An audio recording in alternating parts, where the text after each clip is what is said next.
Ryan Walker couldn't help but smile as he wiped the sweat from his brow. Earlier that day, he had been promoted to shift foreman at Johnson Containers, effective immediately. The icing on the cake was working the night shift for the foreseeable future. Most people hated the night shift, but the timing was great for Ryan. His son Jake was a sophomore in high school, participating in several sports and clubs. By working nights, Ryan would be able to attend his son's activities without missing work. He had worked the night shift more than a few times over the years and had developed a system for sleeping during the day that made it all work for him. That was why he was crawling across roof trusses in his attic on a warm September afternoon. He had been given Tuesday and Wednesday off with pay after being informed of the promotion. It was an opportunity to rest and prepare for his new position starting on Thursday night. Ryan had long planned to make a small apartment over his detached garage. It would become his fortress of solitude, where he could peacefully sleep during the day, avoiding the usual interruptions and distractions that frequently occur when a person tries to sleep while most people are up and about. Ryan was running a cable, so he would have internet in his apartment. The Wi-Fi signal in the house simply did not reach the apartment. He decided to place an extender at the end of his house attic nearest his garage in the hope it would give a strong signal inside his apartment. As he worked at uncoiling the wire the length of the attic, Ryan heard faint sounds coming from inside his house. It was early afternoon, so his wife Lisa would be at work. Jake, their son, was visiting Lisa's parents for a few days, so the house should have been empty. Ryan crawled over the trusses toward the area from which the noises were coming. After moving closer, Ryan was able to determine the origin of the sounds. It was his bedroom. The conversation grew much more distinct as Ryan settled over an unused air conditioning vent in his bedroom ceiling. Lisa had insisted the old vent was blowing cold air on her at night, thus causing her frequent neck aches. He had installed a new vent as far from Lisa's side of the bed as possible, but never bothered to take the old one out. That would have required repairing the hole in the ceiling created by pulling the vent. Ryan simply left it in the ceiling, but not attached to any ductwork. He gently lifted the fiberglass insulation, which was resting on the floor of the attic, and slowly uncovered the vent. He felt his gut wrench when he saw his wife of 18 years moving under a thin man with an exceptionally white bum. As painful as the vision was, Ryan was unable to look away. He couldn't stop watching the train wreck which had once been his marriage. The couple had been ranting for a few minutes when Ryan's brain finally began to function. He set his phone to video and carefully placed it on the vent in such a way the camera had an unimpeded view of his marital bed. "I love how tight you are," cried the guy between Lisa's legs. "Does your husband ever tap this prime steak, or does he have a needle wand?" "I've asked you not to mention Ryan," protested Lisa somewhat weakly in Ryan's opinion. "This isn't about him. He's a good lover and a great father, I'm sure he is. I'm getting ready to drop a big load inside you right here in his bed. Yet you insist you're happy with how he has sex with you. What's wrong with this picture?" "I don't know why I let you talk me into doing this here," replied Lisa. "There's no chance of being caught in your apartment." "I'm going to climax," groaned Lisa. The guy covering Lisa suddenly tensed up. The couple became very still for a minute before Ryan saw the man roll off his wife. "See how intense it is when you take chances?" asked Lisa's lover. "Screwing in my apartment works great most of the time, but banging you in your marital bed takes it to another level." Ryan recognized the man enjoying his wife once he flipped onto his back after climaxing inside her. He was Tom Grant, a driver for the parcel delivery company where both he and Lisa worked. He was recently divorced and had a daughter in Jake's class. "That sounds terrible," responded Lisa, but without any real emotion. "You wanted to have sex in my bed because it turns you on to think you've put one over on Ryan. You act like it's a competition or something." "It is a competition, at least for men," replied Grant with a soft chuckle. "You're a sexy woman and the sex is great. But knowing you're married and I'm having sex with you in your husband's bed makes me the winner. It feels incredible. It wouldn't feel so great if Ryan caught us here. I don't know why I agreed to this, but it won't happen again. I'm worried about Ryan discovering us. It would ruin my marriage, admitted Lisa. Let's make a deal, suggested Grant. As long as you shut off your husband, I won't insist we do it in his bed. Once he gets between your legs again, we'll have to return so I can reclaim my place as top dog. I'm not going to refuse Ryan as my husband. I can't just close my legs and expect him to go along with it, reasoned Lisa. He's a man and wants sex on a regular basis. You do what you have to do, but keep in mind, I'll be inside you in this very bed as soon as possible. If he screws you, maybe that excites you as much as it does me, replied Grant. Ryan parked his truck inside his detached garage. It was hidden from view. Thus, Lisa had no idea he was home and certainly had no idea he was listening to her conversation. His face was covered in sweat. It dripped steadily from his body to the insulation covering the floor of the attic. He refused to let himself vomit, knowing how hard it would be to clean up and how bad it would make the entire attic smell. He forced himself to remain still as he listened to the loving couple get dressed and leave. As he made his way to the ladder, Ryan considered what he had just learned: a slimy creep was screwing his wife. She was even going to withhold sex from him as much as possible to placate and please her lover. Ryan managed a grim smile as he considered that Lisa was going to have no trouble withholding sex from him because she was never again going to have his meat inside her. He studied his situation while taking a shower and came to several quick decisions. He wouldn't let Lisa know he was aware of her infidelity. Jake had 2 years of high school left, so Ryan decided his main focus would be his son. He'd no longer concern himself with Lisa. He simply no longer cared about what she wanted or how she felt. Why should he give a rat's ass about her since she obviously held him in complete contempt? He wasn't willing to vacate the house he had spent 12 years remodeling so some sleazy prick could live there in comfort while banging his wife. Lisa hadn't sounded like she would be seeking a divorce, so Ryan decided to make an attempt to hang on until Jake graduated from high school. There was one thing he knew: he'd need his apartment completed much sooner. Ryan decided he'd include some major upgrades. Rather than only sleeping there while working the night shift, it would become his living quarters for the next year and a half. He would need a small kitchen as well as a full bathroom. By the time Jake graduated and headed for college, Ryan would have had time to form a plan on how he wanted to proceed. To that end, Ryan called some contractors he knew and made appointments to get estimates. He had decided to hire a company to complete the work. It would be done quickly and professionally, and he'd pay someone to do it. There was no longer a need to save pennies by doing everything himself. His promotion would easily allow him to cover the expenses. For the first time in his life, Ryan realized his time was more important than money. If he saved $1, half would be Lisa's. He was done with his old way of life. He'd always tried to do as much of the work on his home as he could, thinking it would benefit his family. That had all changed when he saw Grant banging Lisa. He was going to make certain Jake's college education was fully funded.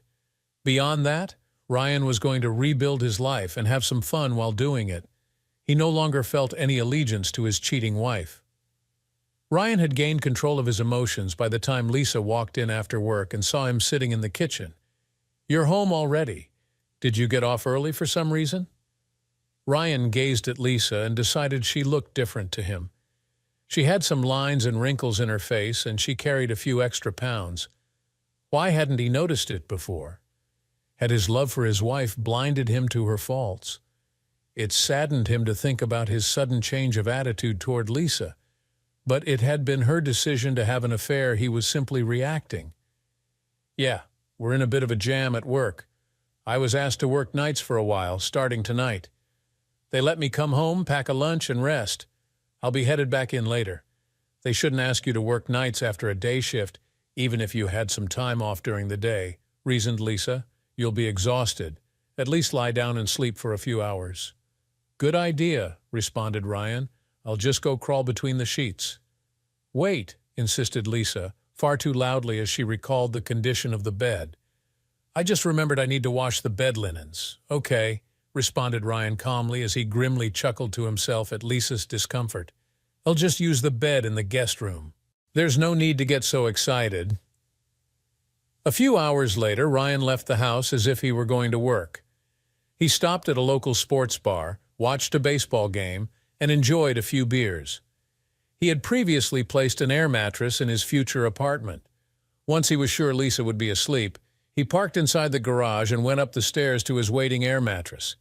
He slept surprisingly well. One of the contractors Ryan interviewed the next day was between projects and offered a very good price if Ryan would agree to begin immediately. 2 weeks would see the contractor's crew moving to a new development miles away. Ryan agreed and signed the contract for the work to begin Monday morning. His night shift operated from Thursday night through Monday night.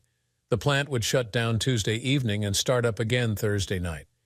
Lisa knew Ryan would not have to work Tuesday night. Therefore, she was surprised when he got ready for bed and headed for the guest room the next night. "Why are you going to sleep in the guest room? We won't see much of each other while you're on the night shift, so why don't you sleep in our bed?" asked a perplexed Lisa. "Since I worked last night and slept a few hours this morning while you were at work, I'm not very tired. I'm going to watch a baseball game and maybe a movie after that," replied Ryan with his planned excuse. "I'm trying to get accustomed to staying awake nights and sleeping in the morning. I don't want to ruin your sleep. Unless you're thinking we should get it on," suggested Ryan as he wiggled his eyebrows suggestively. Lisa's reaction was just as Ryan had expected. If he hadn't heard her conversation with her lover, he would have missed her brief deer-in-the-headlights look before she gave a weak smile. "I'm pretty tired tonight. Maybe we could just cuddle a little and go to sleep," responded Lisa. "Besides, Jake's home tonight. He might hear us." "Cuddling won't cut it for me," replied Ryan. "Once I get you in my arms and feel those tits of yours get hard, I want to have my way with you. If you're ruling out sex, I'll just eliminate temptation and sleep in the guest room. You never worried about Jake hearing us before, so that's just an excuse to avoid sex. You really don't need to make up stories. I'm not the kind of guy to push himself on a woman." "I know that, Ryan. It was pretty weak, and I'm sorry. I'm just tired and don't feel romantic. I hope you understand. I understand better than you realize. Let me know when you're in the mood. If I'm in the mood at the same time, we might get together." "Good night," retorted Ryan as he turned and headed toward the guest room, leaving Lisa with a confused expression on her face. Ryan played catch with Jake for an hour on Saturday and then did yard work. When bedtime rolled around, he strolled down the hall to the guest bedroom. Lisa watched his back and wondered why he was behaving so oddly. Ryan went into work early Sunday night to prepare for his role as shift foreman. By the time the production workers began appearing, he felt very good about his work situation. He hadn't bothered telling Lisa he had been promoted to foreman. She had secrets she kept from him, so he no longer had qualms about keeping things from her. His shift went smoothly. He was well received by those working under him. He decided he had a great group of people on his shift. The new position carried more responsibility, but Ryan had seen all the problems before and knew how to deal with them. He settled into his job with minimal adjustment or difficulty. Lisa had already left for work, and the construction crew was setting up when Ryan arrived home Monday morning. He spoke briefly with the job foreman to be sure they were on the same page, and then went inside. He fell asleep immediately but was awakened several times by loud sounds from the crew working on his apartment, and once by the ringing phone. Cursing himself for neglecting to turn off the ringer on their landline in the guest room, Ryan answered with a groggy, "Hello." "I'm sorry, Ryan." "Did I wake you up?" asked his mother-in-law, Barbara. "Is that why you called?" snapped Ryan with some annoyance. "You wanted to know if I was sleeping?" "No need to get an attitude," responded Barbara. "I just wanted you to know Bill and I heard you were on the night shift, and we won't be disturbing you. If you need us to do anything for Jake when you're sleeping, just let us know." Ryan hung up the phone without responding. As he unplugged the phone from the wall, he considered just how stupid people could be. It took a few minutes, but he fell back asleep. The construction crew completed their work in less than a week. Ryan marveled at how the contractor had finished the entire remodeling in 4 days. It would have taken him 4 months. When he woke up Thursday afternoon, he drove to a furniture store and ordered a king-sized bed, a small kitchen table, 4 chairs, and a small sofa. Next, he drove to a major appliance dealer and selected a large flat-screen TV, a refrigerator, an oven, and a microwave. By Monday afternoon, his bachelor pad, as Ryan considered it, would be ready for him to occupy full-time. He chuckled at how perplexed Lisa had been when she came home from work Thursday to find a crew of men bustling around the detached garage. She approached Ryan as he was chatting with the job foreman and insisted on a private discussion so he could tell her what was going on. "I have them finishing an apartment over the garage," revealed Ryan. "I want to be able to sleep during the day without people barging in or calling. I'm having it double insulated to keep noise to a minimum. There won't even be a landline. Since I'll be working nights for some time, I felt it would be a huge benefit to have a place I can sleep without putting you and Jake out. You won't even know I'm around." "Not know you're around?" repeated Lisa. "You're my husband and Jake's father. We're supposed to know you're around. I'll be going to Jake's baseball practices and games. I'll be bringing him home afterwards, so he and I will spend lots of time together. Don't worry about that. Well, all be able to have dinner together. I told you a few days ago to let me know when you were in the mood for some special loving, but you haven't taken me up on my offer yet. Are you asking me to scratch your itch tonight? You're being such a jerk. Husbands are expected to do more than screw their wives when they feel like it. We expect conversations, seductions, and sharing ideas as well as problems. Marriage isn't just about raw sex, you know that. Don't even think about lecturing me about what constitutes a good marriage," cautioned Ryan.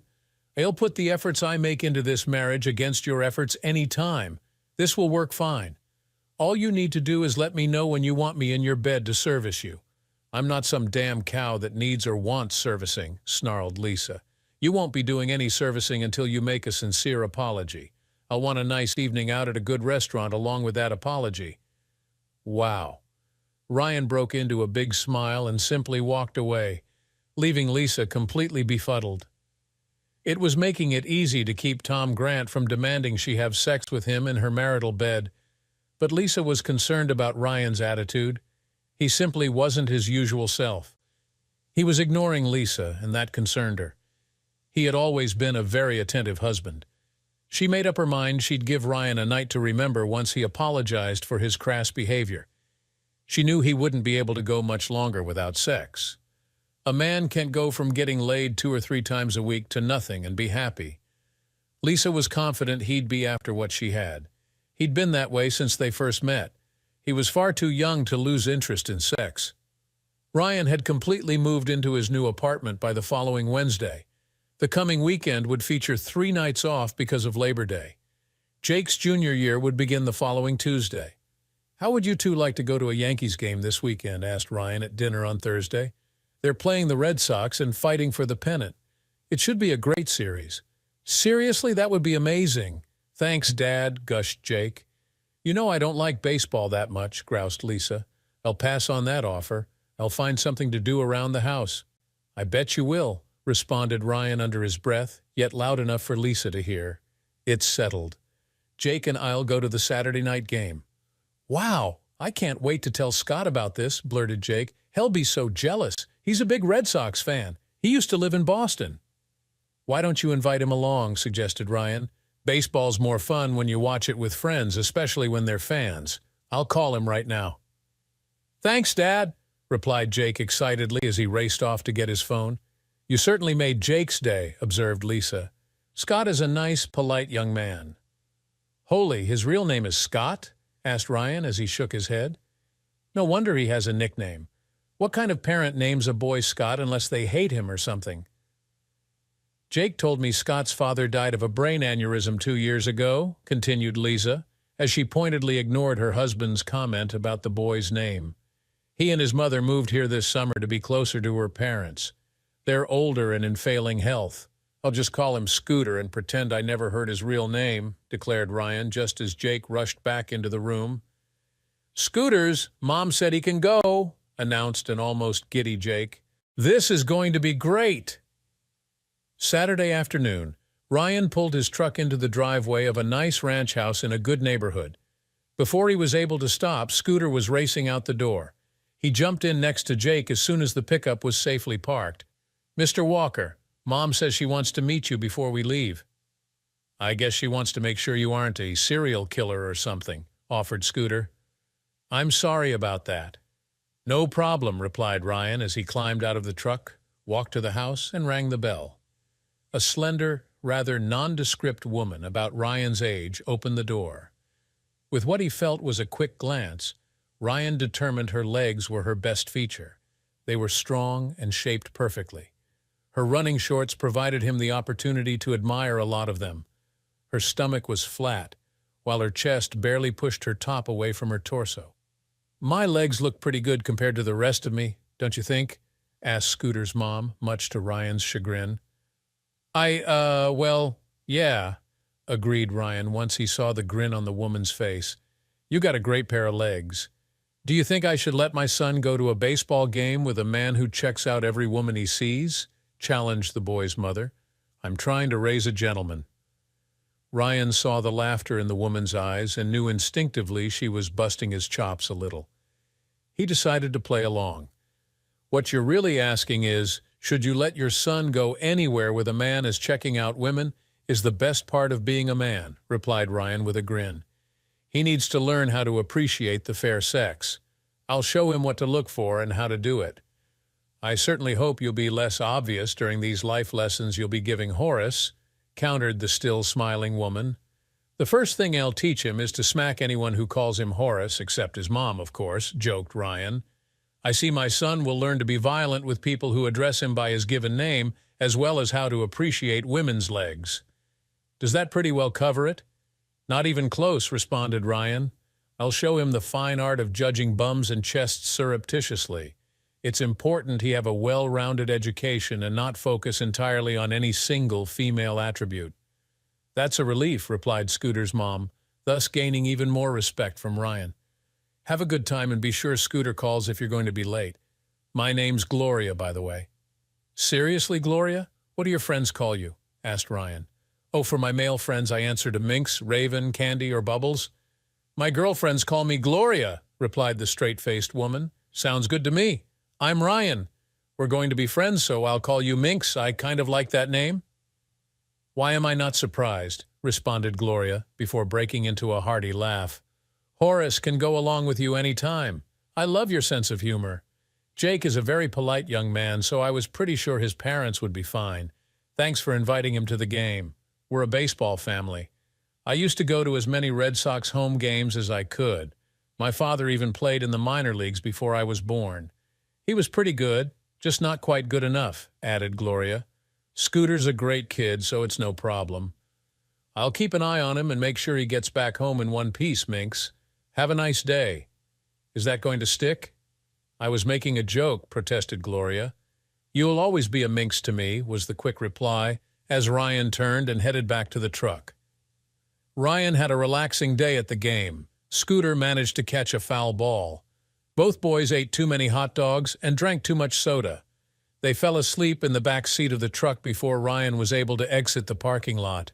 When he reached Scooter's home, Ryan gently shook the boy awake and escorted the sleepy teen to his front door, where he was met by a beaming Gloria. "He may have had too many hot dogs and sodas," admitted Ryan. "Of course he did. He was at a ball game," replied Gloria.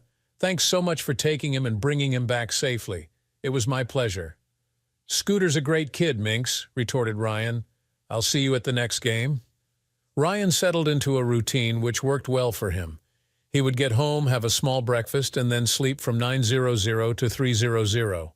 With the extra soundproofing and blackout curtains on his windows, he usually slept soundly.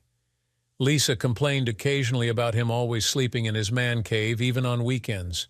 She left the subject alone as soon as Ryan asked if she needed his services. Ryan decided she was truly worried about Gran insisting on sex in her bedroom and being caught. That suited Ryan fine. It indicated she wasn't contemplating asking for a divorce at the moment. His goal of remaining married until Jake graduated high school seemed attainable.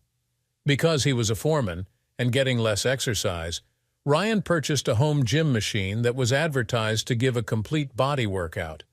To his pleasant surprise, it performed as advertised as long as he was diligent in using it. He attended all of Jake's baseball practices, and soon the coach had him working with a few kids off to the side while the coach was doing drills with a different group of players. Jake was a pretty good player and showing signs of improvement, but Scooter was a real surprise to Ryan. At the start of the season, he showed some talent but was tentative and timid. Ryan worked with him as much as he could. They even spent a few hours on weekends practicing at the local park.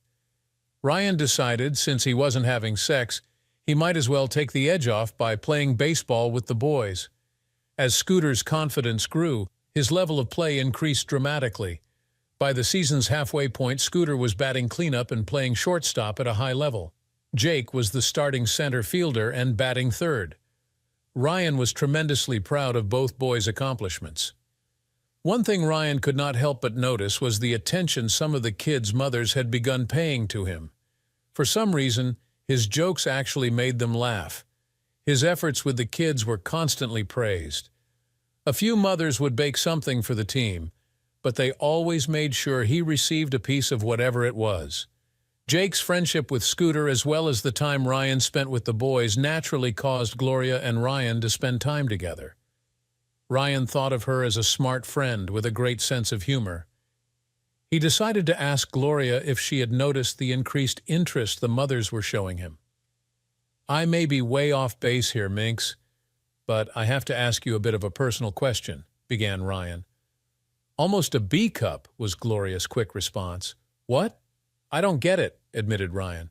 "When men preface a question to a lady by saying it's personal, aren't they usually going to ask her about her bra size?" "Well, yeah, that's usually true," agreed Ryan with a chuckle. "In this case, I was going to ask if you've noticed some of the mothers have been treating me differently the last couple of weeks. Do you think they seem a little friendlier lately?" "Well, aren't you Mr. Observant?" retorted Gloria. "You really don't know what's going on, do you?" "I'd need more information regarding the what to which you refer before I could answer that question," mused Ryan. "I understand the infield fly rule. I know you never make the first or last out of an inning at third base. You aren't referring to those baseball axioms, are you?" "No, I was talking about the unwritten rule of never bunting or stealing bases when you have a huge lead," quipped Gloria before becoming more serious. "If you've been paying attention, you know the friendliest team mothers are also single mothers. You're a great dad, a good-looking guy, and have a pretty decent job." "That makes you a damn good catch in their book," reasoned Gloria. "What about the fact I'm a married man? Wouldn't they take that into consideration?" asked Ryan. "They have," responded Gloria. "That's why they haven't actually attempted to seduce you. No one's tried that yet, have they?" "No one seducing me has ever been a problem," replied Ryan. "I'm married, so I obviously can't be a good catch for anyone." "Ryan, I don't like how I seem to be the one who has to tell you this, but we're friends, so it falls on me. The mothers all know your wife is cheating on you. That's not bad enough. The rumor is she shut you off from sex. You don't sleep together, and it's a foregone conclusion you'll become a free agent in the not-too-distant future. These women want to sign you up for their team as soon as you're released." Ryan was stunned by Gloria's revelation. How could so many people know his personal situation? Who would possibly know about his sex life or lack thereof? Then it hit him. Lisa must have told Grant they weren't sleeping together, and he's bragged about it to someone. That miserable scumsucker. "Are you referring to your wife or her lover?" asked Gloria as she tried to lighten the mood. "I have to say you don't appear to be all that surprised by the rumors. Did you already suspect Lisa was cheating?" "No, I never suspected," answered Ryan. "You had no idea at all?" asked a disbelieving Gloria. "I knew she was cheating. I just never suspected it," responded Ryan. "You're losing me here. How could you know it without suspecting it? It's pretty simple. I never suspected a damn thing until the moment I found Grant banging Lisa in our bed. I went from having no clue she was cheating to certain in the space of a few seconds. I totally skipped being suspicious. That revelation creates more questions than it answers," stated his confused friend. "You saw them doing the horizontal mambo, Yet you remain married, and you're not incarcerated. You're not a swinger, are you? Or a guy who likes to watch? Please don't be one of those creeps. I'm not. Don't worry about that, assured Ryan. I decided to adjust my priorities. Being able to spend a lot of quality time with Jake and not being a part-time dad became my first objective.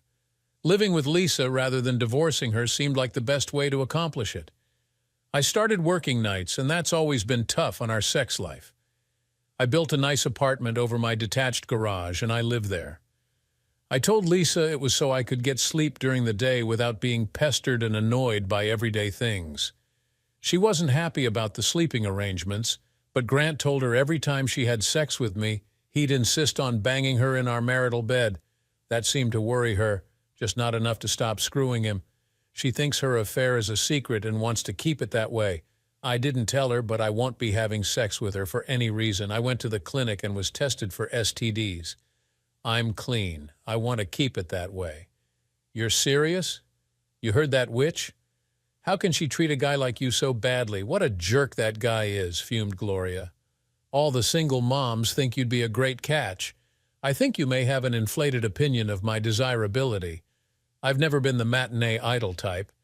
I do have a good job, so that might make me look better to some of the more desperate women, offered Ryan. Are you kidding? Look how handsome you are. You have a wonderful smile, pointed out Gloria. You're strong, kind, smart, and great with kids. If I weren't so plain-looking and flat-chested, I'd have already tossed my hat into the ring, along with my full B-cup bra. I think I'd better shut the hell up, said Ryan with a chuckle. Thanks for being a good enough friend to tell me what people are saying and thinking. I didn't realize everyone knew I'm a cuck. It's pretty embarrassing. I can't keep my own wife happy. I'm a world-class chump. You're a good man who wants to be a good father to his son. You're strong enough to endure this so you can have a great relationship with Jake. Horace thinks you're pretty cool, too. Who? Asked Ryan. You must be feeling better if you can tease me about Horace's name, observed Gloria with a smile. You're a great friend. You've kept me from getting my head stuck too far up my butt. I just hope Jake doesn't find out. That horse has either left the barn or is getting damn close, revealed Gloria. Horace says Jake knows things aren't right at home. You pretty much avoid his mother. He's bound to hear something when so many people know about it. You know what worries me? Added Gloria. Horace is sweet on Heather Grant. How awkward is that for him and for me? She's a nice girl. She's got no idea what a miserable prick her father is. I'm just glad Jake isn't the one sniffing around Heather, stated Ryan. What a mess that would be. I should be happy for small favors. Horace tells me Jake is pretty interested in Holly Ingram, but that shouldn't surprise you very much. She comes to every game and cheers for every move he makes, stated a smiling Gloria. Yes, I've noticed her hanging around. She seems like a nice girl. I knew her dad and uncles in school, recalled Ryan. They're a good family. 2 nights later, Jake's team was playing in the first round of the district championships. Ryan realized as game time drew closer, he was probably more nervous than Jake. It didn't help that the usual 3 single mothers were determined to get his attention. Norma Wilson was wearing a top that exposed a good portion of her ample chest. She kept finding reasons to lean over in front of Ryan to pick something up or look for something. Ryan had to admit her cleavage was spectacular. Brandy Dorn kept her chest covered, but with a very tight and form-fitting sweater. Her small waist and flat stomach served to accentuate the allure of her full, firm chest. She constantly asked Ryan questions about the team and the players. Jillian Patterson was less subtle. For some reason, she had to stand close enough to Ryan to keep her impressive chest pressed against his arm or side. Gloria gave him a knowing smirk as she handed him a soda and hot dog before returning to her seat on the first base side of the diamond. Ryan noticed all 3 ladies found some reason to leave his general vicinity all at the same time. He thought it was odd until he heard a familiar voice behind him. I thought I'd join my husband this afternoon to watch my son play. I didn't realize I'd have to wade through so many admirers to reach him, observed Lisa more loudly than necessary. What's going on? The game hasn't started yet, but Jake looked pretty good in batting practice, replied Ryan in an effort to deflect the question. Nice try, snapped Lisa. Why were those women hanging around you like flies on a turd? It's a good thing you aren't allergic to silicone. If you're asking me to explain the workings of the female mind, you're out of luck." "I have no idea," admitted Ryan. "I'm even surprised you're here. My son is playing in an important game. I'm here to support him. Obviously, other mothers are here. Apparently, some of them are not here just for their kids." "You've been too busy to come to the games," observed Ryan. "How did you get away from your obligations today?" Lisa glanced at her husband when he mentioned her obligations. She briefly wondered if he was implying something. As quickly as the thought entered her mind, she dismissed it. If he had any suspicions, he would have been much angrier and far more confrontational. One thing she knew about Ryan was he would never accept her cheating. If he knew, he'd let her know about it in a very obvious way. "I made time. This game is important for Jake, which makes it important for me. I've hardly seen you since you went on the night shift, so I thought it would be nice to spend some time together cheering for Jake," reasoned Lisa. As Lisa and Ryan sat down in the bleachers, she noticed she was being watched by several of the other mothers, and they didn't appear to be all that friendly. Lisa wondered about that. What could she have possibly done to annoy the other mothers? This was the first game she had attended. She had no other form of interaction with any of them, so she could think of no reason for them to dislike her. Lisa then noticed Gloria sitting off to the side. As usual, she failed to stand out in any way, although Lisa noticed her hair had been professionally done, and her legs looked good in a pair of shorts which may have been a little too short, especially considering the cool temperatures of the day. The game began, and Ryan's attention was riveted on the playing field. The first two batters struck out before Jake stepped into the batter's box. Lisa was worried for her son when she saw how fast the first pitch was and how close to his head it had been. The second pitch was low and away from Jake, but he connected solidly and lined it over first base for a stand-up double. Scooter was the next batter. Lisa noticed that he seemed older, stronger, and more confident than he had been last summer. The first pitch popped into the catcher's mitt close to Scooter's head. If he hadn't leaned back, it might have hit him. Lisa heard Ryan chuckle as Scooter prepared for the next pitch. "Trying to intimidate those two boys is a big mistake," stated Ryan to those within hearing. "I just hope the pitcher tries to sneak a fastball by Scooter." The other spectators nodded in agreement as the pitcher went into his delivery. He was a hard thrower, and he put something extra on the next pitch. There was a loud crack as Scooter's bat met the baseball as it crossed the plate. Oohs and ahs echoed across the bleachers as the ball disappeared over the center field fence. Jake trotted across the plate and waited for his friend to touch home plate before exchanging high fives. Gloria was beaming with pride as her son circled the bases. She glanced over at Ryan only to see small tears on his cheeks. He had spent countless hours working on fielding and batting with Jake and her son. His pleasure and pride were almost palpable. Gloria was extremely grateful for the mentoring Ryan had provided her son since their arrival. Horace was growing into a fine young man, and Ryan had played a huge part in his character development. Lisa drove to the pizza shop to join Ryan and Jake as the team celebrated the win. She found a parking space quite far from the door. By the time she entered the restaurant, she saw both Norma Wilson and Brandy Dorn standing way too close to her husband. Their big chests were in frequent contact with his arms, back, and chest as he helped sort out the drinks for the boys. Lisa wasn't surprised when they seemed to disappear as she approached. It caused her to mentally repeat a conversation she had 2 weeks prior with her lover, Tom Grant. "It's about time we got it on in your bed, don't you think?" pushed Tom as Lisa was getting dressed after a sex session. "Banging you in your husband's bed really gets my motor running."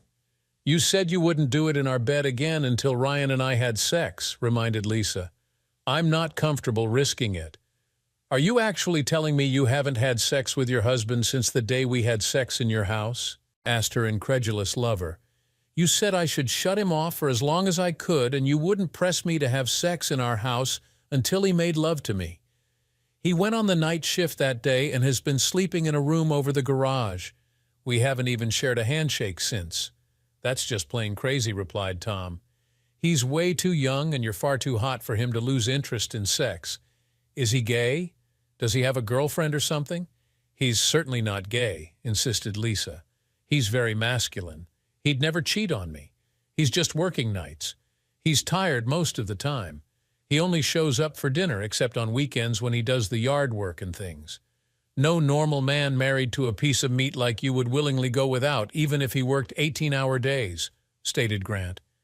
He must be screwing around. That should make it easier for us to get together. He's getting his and I am getting what used to be his. Ryan would never be unfaithful to me, stated Lisa firmly. He takes our marriage vows very seriously. He isn't the kind of man to sneak around and engage in some petty affair. Is that what you think you're doing? Demanded Tom. Well, no, this is just a temporary thing. Ryan's been too busy with work and Jake's baseball to pay much attention to me. I deserve a little fun. I work hard to keep the house and make meals, as well as work full-time, reasoned Lisa. We know this won't last. Tom smiled as he considered Lisa's words. I suppose you're right. We'll just enjoy the ride while it lasts. Give me a day and I can drill you in your bed. It still cranks me up. As Lisa recalled Tom's words, she became concerned as she watched the two bimbos hovering around Ryan slink away. It was obvious he had some damn attractive women with big chests and tight bodies who were interested. She realized she needed to protect her marriage from their efforts. Then she noticed Gloria sitting off by herself. Lisa quickly formulated a plan. She put on a big smile and sat down next to a surprised Gloria. It's good to see you again, Gloria. Horace has become quite a good ball player, and he's a very nice boy. You should be proud of him. I am, admitted a wary Gloria. Jake is doing very well, too. The time Ryan has spent with him is paying off. He's really been a great mentor for Horace. Yeah, sometimes Ryan is too good, responded Lisa as she saw an opening for her proposal. I'm sure you've noticed how those big-chested blondes are always hanging around him. I was wondering if you could help me out. I know Ryan would never stray under normal conditions, but he's a man and those women are all but flashing their big chests and spreading their legs when they're around him. How do you expect me to help you out? Asked Gloria. Spray them with cold water when they get too close. You know I'm not able to go to most of the games and practices because of my work and other commitments, began Lisa carefully. I know I can trust Ryan with you. You aren't his type at all. If you would just stay close when I'm not around, I'd really appreciate it. I'm going to tell Ryan he should stay closer to you and act more attentive. Those husband-stealing hussies will think he's settled on you and hopefully leave him alone. I know it may be embarrassing for you to pretend like that, but it's for a good reason. You could save our marriage. Please, let me see if I have this right, responded a disbelieving Gloria. You're worried that these attractive, sexy single mothers might seduce Ryan, so you're asking me to sort of stand in for you when he's at ball games and practices. You feel I'm a safe single mother because I don't have big chests and I'm rather drab-looking. I didn't say you were drab. I just know Ryan. For whatever reason, he's less likely to fall for you than some big-chested ex-cheerleader type. You'd be helping him keep his vows. You feel that cheating on your spouse is a deal-breaker? Questioned Gloria thoughtfully. Would it be so terrible if he tapped a few of those willing ladies as long as he kept you as his number one? I hope you're joking, rejoined Lisa. I love my husband, but I'll never tolerate cheating. It's truly the deal-breaker you mentioned. It destroys the marriage contract. I could never condone infidelity. As far as I'm concerned, the marriage would be over. You must understand how I feel. You were married for years. I understand fidelity and loyalty, acknowledged Gloria. It makes sense that cheating breaks the marriage contract. I have to agree. I have to get over to Ryan. Can I depend on you to keep a close watch on him when I'm not around? Oh, yes, responded Gloria with a smile. Be sure to explain it all to Ryan. I'll keep my part of the bargain. Who would be better to keep a good man celibate than a flat-chested, homely, boring woman? I wouldn't have put it quite that way, but you've pretty well covered it. Thanks again, replied Lisa as she left to join her husband. Last night, Lisa wanted to talk before I left for work, began Ryan at the next day's practice. The crux of it was there are too many sexy single moms hanging around me. She feels I would be much safer if I stayed close to you, Minx, or as she calls you, Gloria. Why don't I feel safer? You're a smart man. You know you're never going to be safe around a single woman, regardless of how small her chest is and how plain she looks, joked Gloria. Minx, you're one of the most attractive women I've ever met, responded Ryan earnestly. You're the whole package. Wow. You just made my job harder, admitted Gloria with a blush. I'll make an appointment to have your eyes checked after the baseball season ends. You'll find I have 20/20 vision and I'm an excellent judge of character, with one glaring exception, stated Ryan. I seem to have misjudged my loving wife. I think she may have misjudged us, replied Gloria. That is, if you really find me attractive. Ryan was amused at the reaction of the single mothers as Gloria remained close by his side. He spent a lot of time chatting and joking with her. The most common reaction was disbelief, followed closely by disappointment. It took less than one practice for Gloria to cut him from the herd. The team's next game required a 3-hour drive to Middletown.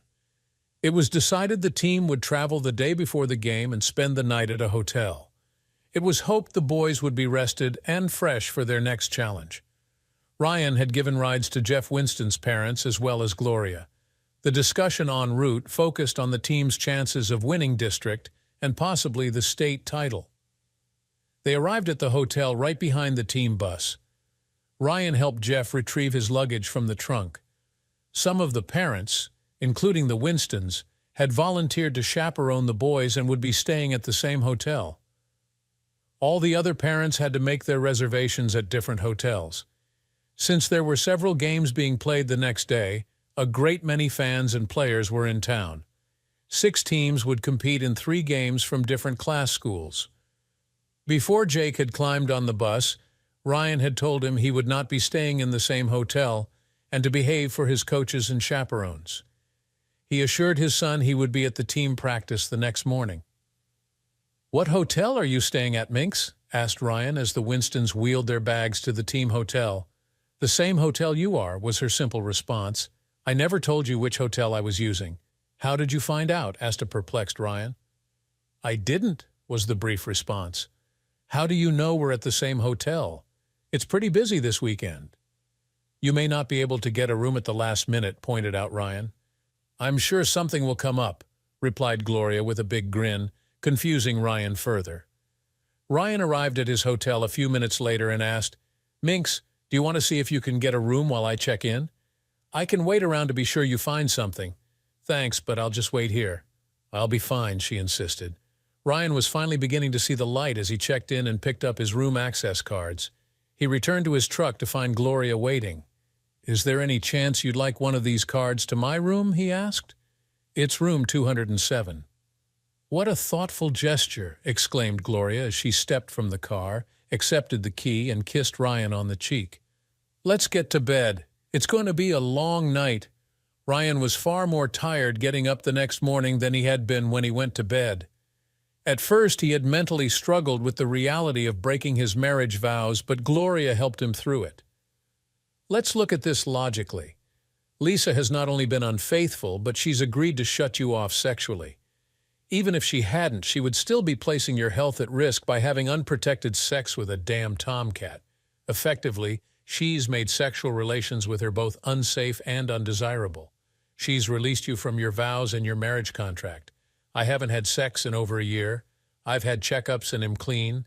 You were tested after you discovered she's a cheating skank, and you're clean. I went on the pill over a month ago in hopes of hooking up with you.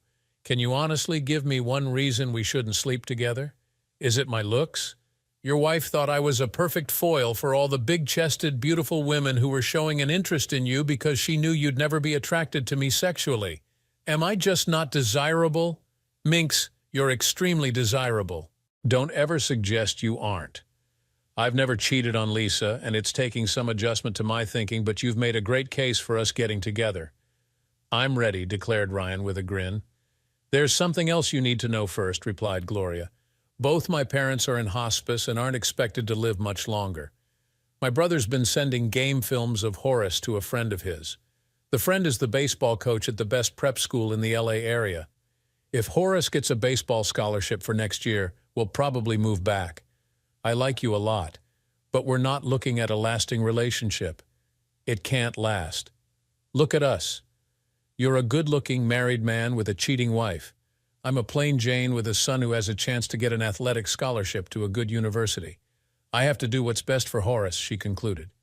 "That's great to hear about Scooter," stated Ryan proudly. "He's a good kid and a very talented ball player. I'm glad he'll have a chance to hone his skills against strong competition and gain a good education at the same time. You're the biggest reason he's being looked at by better schools. I know how much time and work you put in with him. It's ironic that you being such a good mentor to my son actually gave us the opportunity to move back to LA and away from you." "I don't think I'll be very good at a one-night stand sort of thing," worried Ryan. "It might be better to forego sex entirely than to have one night of sex and go back to being a monk." "You silly man. I said we'd probably move back to LA for the coming school year. That's over 6 months away. A guy could get laid a lot in 6 months. Unless he's too old for a steady diet of hot sex with a very needy woman. That's something we'll just have to find out." "Will you live up to your nickname, Minx?" joked Ryan. "I will for you, big boy," promised Gloria. "When you want me, just whistle, and I'll teach you how to whistle." "I've always been told my whistling is quite respectable," quipped Ryan. "Then you're not doing it right," retorted Gloria. The baseball team went on to win the state championship, and Scooter was awarded a scholarship to a prestigious California prep school. Both of Gloria's parents passed away before Thanksgiving, within a week of each other. Ryan and Jake attended their funerals. Ryan met Gloria's brother and liked him immediately. "Ryan, meet my brother, Dexter," introduced Gloria. "Dexter, this is Horace's baseball mentor and our good friend Ryan." "Holy crap, your name is Dexter," blurted Ryan. "Right," agreed Gloria's brother. "Only Gloria and my folks ever call me Dexter. I answer to Grim with everyone else." "What do you call my sister?" "I call her Minx, but don't ask why," insisted Ryan. "I don't think I have to ask," replied Grim with a laugh. Ryan spent Thanksgiving with Lisa and Jake at her parents' house. For the first time in months, Ryan found himself preparing for bed with Lisa. They always stayed over Thanksgiving night, and Ryan couldn't come up with a good excuse to change that tradition. Lisa took her time removing her clothes in front of Ryan. He tried to keep his reaction subdued, but his Johnny gradually responded to the visual stimulation. Lisa was a very attractive woman with a nicely toned body. "We haven't slept together in a very long time," said Lisa. "You must be in need of some loving by now. Make love to me." Ryan felt bad about his next comment, even as he replied, "You finally admit you need to be properly serviced. I knew you'd break. I'll be glad to top you off and put a big smile on your face for the holiday. You miserable pig." "You won't be getting any sex for years with that attitude," snarled Lisa. "What's wrong with you? You can just forget I was thinking of allowing you to even touch me." "Okay," was Ryan's only reply as he rolled over so his back was to Lisa. He didn't second-guess his comment, although it was out of character for him. It did achieve his objective, which was avoiding sex with Lisa. Ryan did regret, however, that his marriage had deteriorated to its present state. Lisa was worried about Ryan's snide comment, making sleep difficult. As she lay next to him, she wondered if he knew about her affair or if he was just being miserable because they hadn't been having sex lately. She decided she would have to discuss it with Tom. He needed to forget about having sex with Lisa in her marital bed if she had sex with Ryan. That statement had caused her to avoid and deny her husband, which could eventually make him suspicious. It could ruin her marriage. Ryan had a routine he followed when he worked the night shift. He went home, ate a small breakfast, and went to bed by 9:00 a.m. Often he would be awakened around 2:00 p.m. by Gloria climbing naked into his bed. They would make love for an hour before she would leave to be at home when Scooter returned from school. Baseball was done for the season. This allowed Ryan to be showered and shaved when Jake returned home from school. Ryan would often catch a nap in the evening before going to work. All in all, it worked well for Ryan and Gloria. One night in early December, Ryan received a call from Jake shortly after arriving at work. "Dad, Scooter and I are out with Heather and Holly in Heather's car. You said we could be out until midnight because there's no school tomorrow.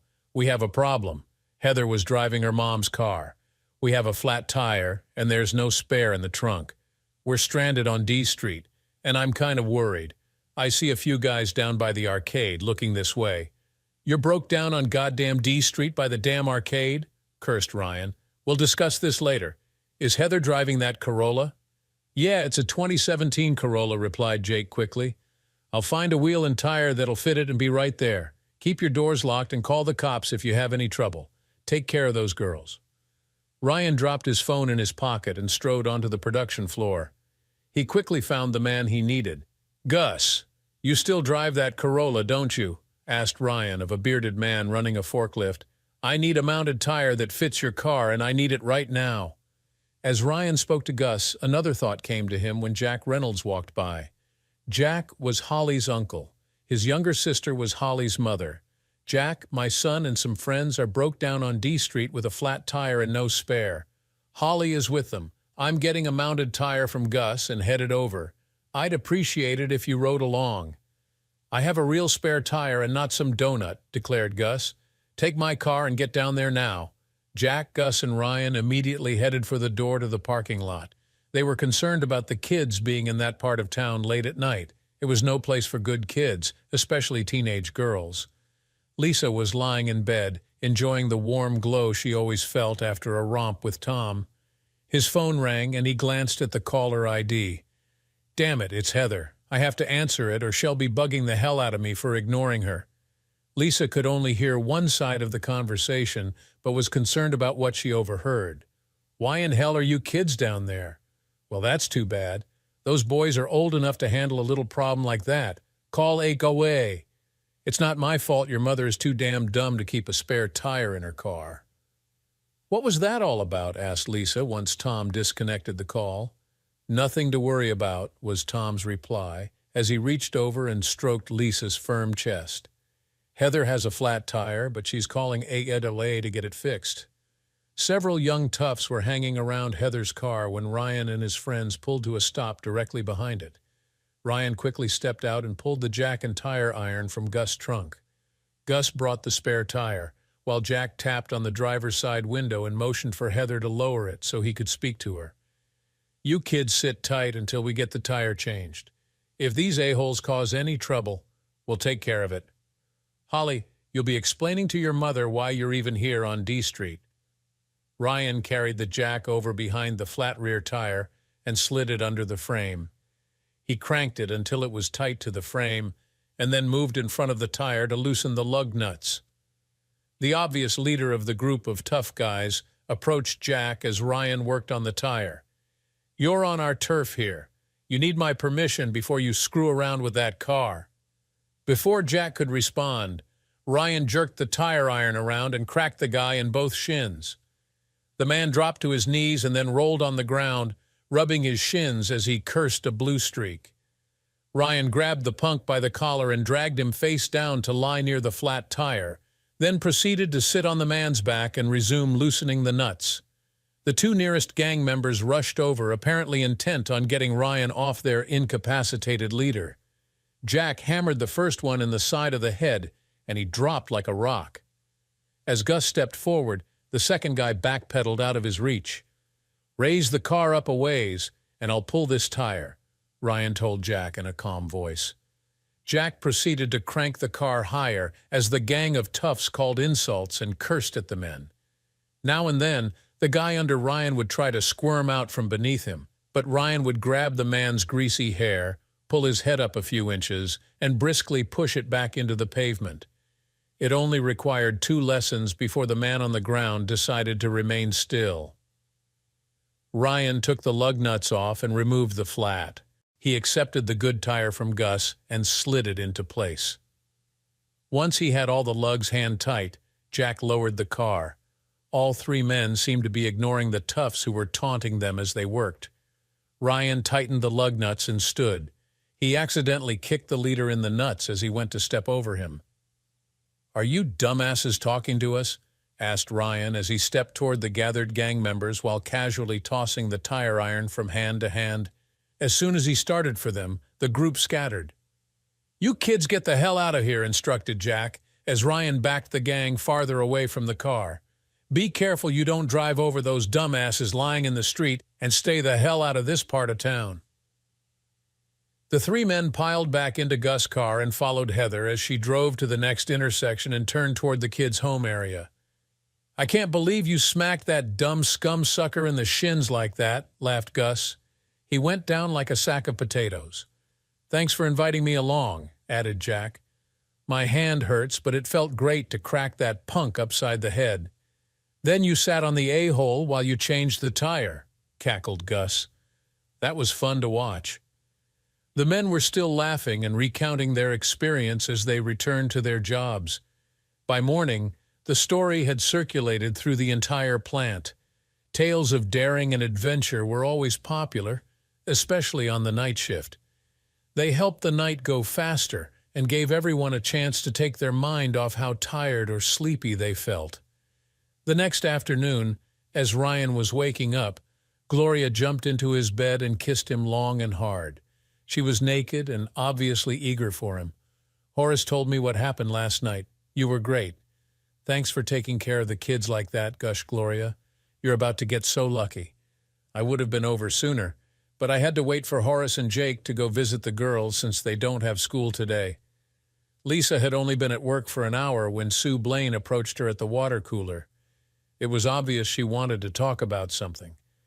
"I heard how Ryan, Jack Reynolds, and Gus Benson slapped some manners on a few would-be tough guys that were swarming around the kids' car over on D Street. I understand a tire iron across the shins takes the starch out of a punk pretty fast." Lisa immediately put the pieces together.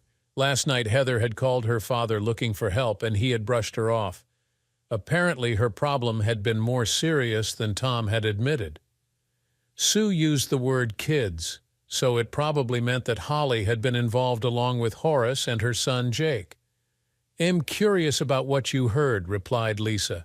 "I'd like to see if the rumors are anywhere near the truth."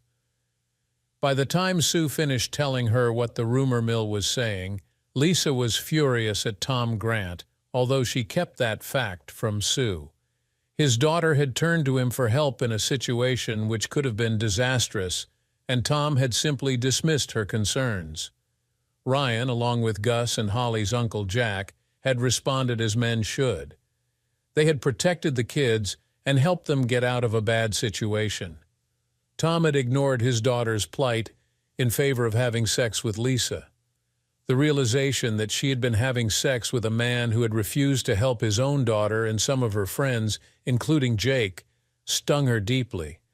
How low had she sunk? Ryan was 10 times the man Tom was.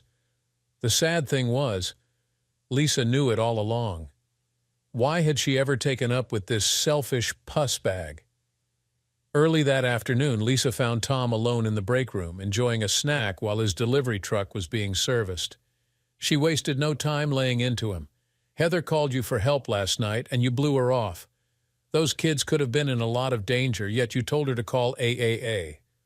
What kind of father are you?" "It all worked out," replied Tom glibly. "Your husband and some of his buddies saved the day, so what's the problem? Ryan reacted like a real man. You turned your back on your daughter. That's the problem. My son was in that car. If your dumbass husband is so special, why am I the one screwing your brains out while he hasn't gotten laid in months?" asked Tom with a chuckle. "All the superhero in the world won't make his tool as big as mine." "You miserable pig! Being a man has nothing to do with your size," spat Lisa. "Ryan's more man than you'll ever be." "You say that, yet last night you were screaming in ecstasy when I was pumping you." "The way I see it, I have that dog beat every way that matters," replied Tom before taking another drink of his soda. "That's it. We're through. Don't ever try to talk to me again. I want nothing to do with you." "Whatever," was Tom's calm response. "There's lots of married women out there looking for a big bull like me. If you change your mind, you know where to find me. I'll still screw you if you ask me nicely." Lisa broke into tears and ran from the room. She had cheated on her husband, disrespected him, and risked her marriage and her family for a shallow, egotistical sociopath. She only hoped Ryan would never discover how foolish she had been. With that thought, she realized she had a lot to make up for. Gloria had just ridden Ryan to a strong climax when she heard sniffling behind her. Surprised, Gloria swung around to find Lisa watching her with tears streaming down her cheeks. "How could you do this to me?" cried Lisa. "I trusted you both. And you do this? I'm simply doing as you asked, replied Gloria, as she reached for her clothes and began slipping them on after pressing a finger to Ryan's lips, telling him to remain silent. You wanted me to keep those big-chested blondes from sinking their claws into Ryan. I sacrificed my body to achieve your goals. I didn't want you to sleep with him, and you know it, responded Lisa as anger began to replace her tears. I can't believe Ryan would cheat on me like this, and especially with some skinny witch. I know finding out Ryan and I are bumping uglies is hard to digest, but there's no reason to get insulting, reasoned Gloria. Your poor husband was going to explode. I'm simply helping relieve the pressure he was building up. Tom Grant didn't want you having sex with your husband, so Ryan had to turn to someone. Luckily, I was in the right place at the right time. You can thank me for helping you shut Ryan off so completely and keeping Tom happy. Where is Tom anyway? Is he in your bed? Cried Lisa. You know about Tom? Cried Lisa. Well, yeah, replied Gloria. I think most of the free world knows about Tom. You've been sleeping with him for months. He promised you he'd screw you in your marital bed every time you had sex with Ryan, so you stopped having sex with your own husband. Luckily, Tom was able to fill the void, pun intended. If Ryan knew, why didn't he say anything? Why did he allow Tom and me to carry on for so long? Asked Lisa, as tears dropped from her cheeks. You're a smart girl. What would most men do when they discovered their wife was a cheating witch? Asked Gloria. He'd get very angry and yell at me. Then he'd probably divorce me, added Lisa, as the reality of the situation became clearer. That sounds about right. What would happen next? Would Ryan and Jake get to stay here while you moved in with Tom? Asked Gloria. I wouldn't leave my house. I wouldn't give up Jake either. If Ryan wanted a divorce, he'd have to move out. He'd pay alimony and child support. Jake would stay with me, concluded Lisa. Exactly what Ryan thought would happen, agreed Gloria. Suppose remaining close to Jake and being the best father possible was his first objective. How would he possibly achieve that goal? By not divorcing me, replied Lisa softly. He stayed around for Jake, not for me. He found out about Tom and me and essentially divorced me, just not legally. We've been living like a divorced couple for months, haven't we? I was just too dumb to realize it. In your defense, you had Tom's hard tool helping you fail to notice your husband was long gone emotionally. I'm just the skinny witch who came along after you screwed everything up. I helped Ryan heal. I told Tom we were through. I never want to see him again, stated Lisa. That was after he refused to help his daughter out of a bad situation last night. You didn't have much choice, did you? Asked Gloria rhetorically. Even cheaters have some expectations and a few limits. Are you and Ryan going to live together now? Asked Lisa, as she wiped the remaining tears from her eyes. Honestly, we're pretty content with the arrangement we have. Horace and I will be moving back to L.A. before school begins in the fall, revealed Gloria. I'd rather he didn't know his mom is banging his best friend's dad if it can be helped. When the time comes for me to leave, I might help Ryan choose a new partner if hell let me. So you see, I didn't steal your husband like those other mothers wanted to do. We're temporarily enjoying each other's company, much like you and Tom were. What if I won't allow this to continue? Hez my husband. You have no right to sleep with him, insisted Lisa. I was given that right by you as soon as you decided to spread your legs for Tom Grant, replied Gloria. That pretty much released Ryan from any obligations he may have had towards you. He and I are exclusive. We're able to trust each other, if you can imagine such a thing. Ryan's been told he can't have sex with you or anyone else if he wants to keep me around, added Gloria. Who knows what other bimbos Tom Grant has slept with, or what diseases he might have. You could have all kinds of disgusting things festering in that nasty snatch of yours. Lisa broke into tears again as she considered the statement from the woman she knew as Gloria. Could Tom have been banging someone else on the side? Of course he could. Lisa no longer had any delusions as to the kind of man Tom Grant was. She needed to be tested as soon as possible. So what happens now? Asked Lisa fearfully. Let's just carry on as we have been. I'll stop in and wake Ryan up as often as I can. You keep working late and avoiding him as much as possible. I think it'll work just fine. If it ain't broke, don't fix it, responded Gloria. I'm not going to do that, stated Lisa flatly. You're leaving in several months. I'm going to stick around and show Ryan just how great a wife I can be. He won't need your skinny butt.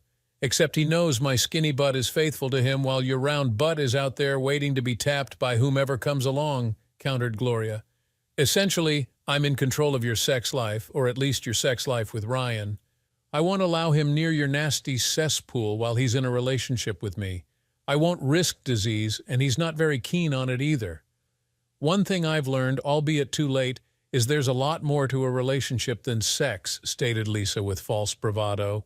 In fact, sex with no love or commitment is really pretty demeaning. They'll be doing the things a wife should gladly do for her husband, while you'll just be giving him sex. Think about that. Okay, replied Gloria. I've thought about it. Let's do it. You make great lasagna and meatloaf for the guy? Keep the toilets clean and wash the skid marks from his boxers. I'll ride his meat as often as I can. We'll see who's happier. Ryan, I need to tell you how ashamed and sorry I am for the way I disrespected you. Can you ever forgive me? Pleaded Lisa. How could he ever trust you again? Asked Gloria. He may forgive you someday, but how in hell could you ever regain his trust? That's always been the hurdle cheaters face. I suggest you try to enjoy the next few months while you're still Ryan's wife, at least in name. Realize what you threw away for some strange sex and learn from it. Ryan doesn't want to break up his family while Jake's in school. That'll give you around 9 months after I leave to do your damnedest to win him back. When Jake graduates, Ryan will probably toss your butt to the curb, predicted Gloria. Ryan, why are you allowing her to speak for you? Demanded Lisa. I'm not just his lover. I'm his best friend, answered Gloria. While you were whispering sweet nothings in Tom's ear, Ryan and I had our own pillow talk. I promised to handle this very situation if and when it finally arrived. He promised to screw my brains out once I did. Would you mind leaving us alone now? Lisa stood there crying. Ryan stood up, put on his pants, and looked at Lisa. It is better that you leave. I have nothing to do with you. Now that you know that I plan to divorce you, I will give you 2 choices. 1, you may start the divorce proceedings and ruin my relationship with my son. 2, you may sit back, screw the whole town for fun, while me and my dear friend live our lives just like this. Now, before you try to choose option 1, I have a video of you having sex with that pig in our bedroom. I will make sure that the video is shared with our son, your parents, all your friends, and everyone that you work with. Yes, once Jake is 18 and goes out for school, I will divorce you for sure. Till then, you may use me as your husband on paper. Now, is there anything else that you want to ask or say? Before she could open her mouth, Gloria spoke. Remember how you told me that cheating is a deal breaker and you won't tolerate it if your husband is cheating on you? I knew about you sleeping with that a-hole. You're a hypocrite and a very bad one. Lisa left the room crying and thinking about what just happened and how she had lost the best thing in her life for some cheap sex. Lisa and Ryan continued with their lives, living in separate parts of the house, and Gloria moved to L.A. Lisa tried everything to get Ryan back. She tried to walk naked in the house, tried to bang on his door at night. Nothing worked, and Ryan did not lay a glance at her. In her frustration, one day Lisa walked around the home naked and tried to do a lap dance for Ryan. He casually shoved her off of him and simply walked away. Lisa screamed, "What does that woman have that I don't have? I have a better body and I love you. Why won't you make love to me?" Ryan stopped and turned around. She has my trust. She has my love. She has class, and she does not open her legs to screw any Tom, Dick, and Harry. Ryan filed for divorce as soon as his son left for his prep school. He mentioned the reason for divorce as irreconcilable differences to get the ball rolling faster. 3 months later, the divorce was granted. On the day of the divorce, Lisa walked up to Ryan and handed him a letter. To her utmost surprise, Ryan took the letter and dumped it in a trash can. Lisa saw that and collapsed on the ground crying. "You won't even take my apology and my goodbye?" Ryan looked at her and said, "Not worth the effort," and walked away. Ryan took a loan from his father and bought the share of the house from Lisa and paid a lump sum amount as alimony. Since his son was 18, there was no child support. 3 months later, Tom Grant was kidnapped by 3 men from outside a local bar. After 3 weeks of search, some of his remains were found in a big plastic drum that was dumped in the woods outside the city. Police suspected the work of a copycat killer who used the same method as Santiago Mesa Lopez, also known as El Pozolero. The police suspected that a husband of a woman Tom was dating was the culprit, but the investigation was closed after none of the suspects could be linked to the crime. 1 year after Ryan and Lisa divorced, Gloria and Ryan married each other in a small ceremony. Jake and Horace were happy as they were now brothers. Although Jake was unhappy with his father divorcing his mom, he changed his opinion after his father played the video for him. Ryan and Gloria did not have any other kids, but they never complained. 7 years later, when Jake got married, Ryan and Gloria were seated at the parents of the groom's seat, but Lisa was missing from the wedding. Thanks for tuning in to this incredible story of betrayal, love, and redemption. What do you think Ryan should have done differently, if anything? Let us know in the comments below. Don't forget to like, share, and subscribe for more shocking tales. See you in the next video. It all started 8 years ago, by accident. I had just settled in the town of Maple Springs, which now had a population of 376. I had just delivered another trailer load of brand-name bandages that needed to be sterilized before being shipped out for sale. I called to say I was clear, and dispatch gave me a pickup order that would bring me back home 3 days earlier. Since I had my hazardous materials license, I was one of the few who could do the job. The pickup spot was only a half-hour away, so off I went, refilling the tanks as I went. Once it was loaded, I headed out. The drop-off spot was just an hour from home. This load paid me twice the going rate. Instead of following the preset route sent to me, I cut across the country, saving miles and time. I was now less than 3 hours from home and running 6 to 7 hours ahead. I was coming to a stop at an intersection of 2 country roads when I saw the handwritten sign that read, "For sale before the county takes it." It had an arrow pointing to the right, so I followed it. 2 more signs directed me into a farmer's yard. They were an older couple, probably in their late 70s, who had retired due to age. Their land was leased to farmers in the area, but with rising prices, they had fallen behind on the taxes. They loved the farm and weren't ready to sell it and move to town, so they had to sell some land. I called my dad, who took over using the family trust. We purchased the farm at fair market value and allowed them to rent the house on a long-term lease with low rent. They were thrilled and said if I ever needed a favor, to give them a call. I had my dad cut out a separate 15 acres at the intersection off the original 240-acre farm. It was the perfect spot to build a convenience store and a gas station, as the nearest major town was about an hour's drive away. As soon as I left, I suggested to my dad that he come down and look at it and try to buy the adjoining land around the intersection as cheaply as he could. He did, and somehow we got 15 acres on each corner of the intersection. In looking for water, my father discovered the farm had an underground river running through it that could support the water needed for 60,000 people. He decided to tap into it to supply our new commercial operation.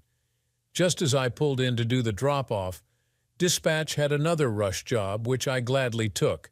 It ended up that I got home at my normal time.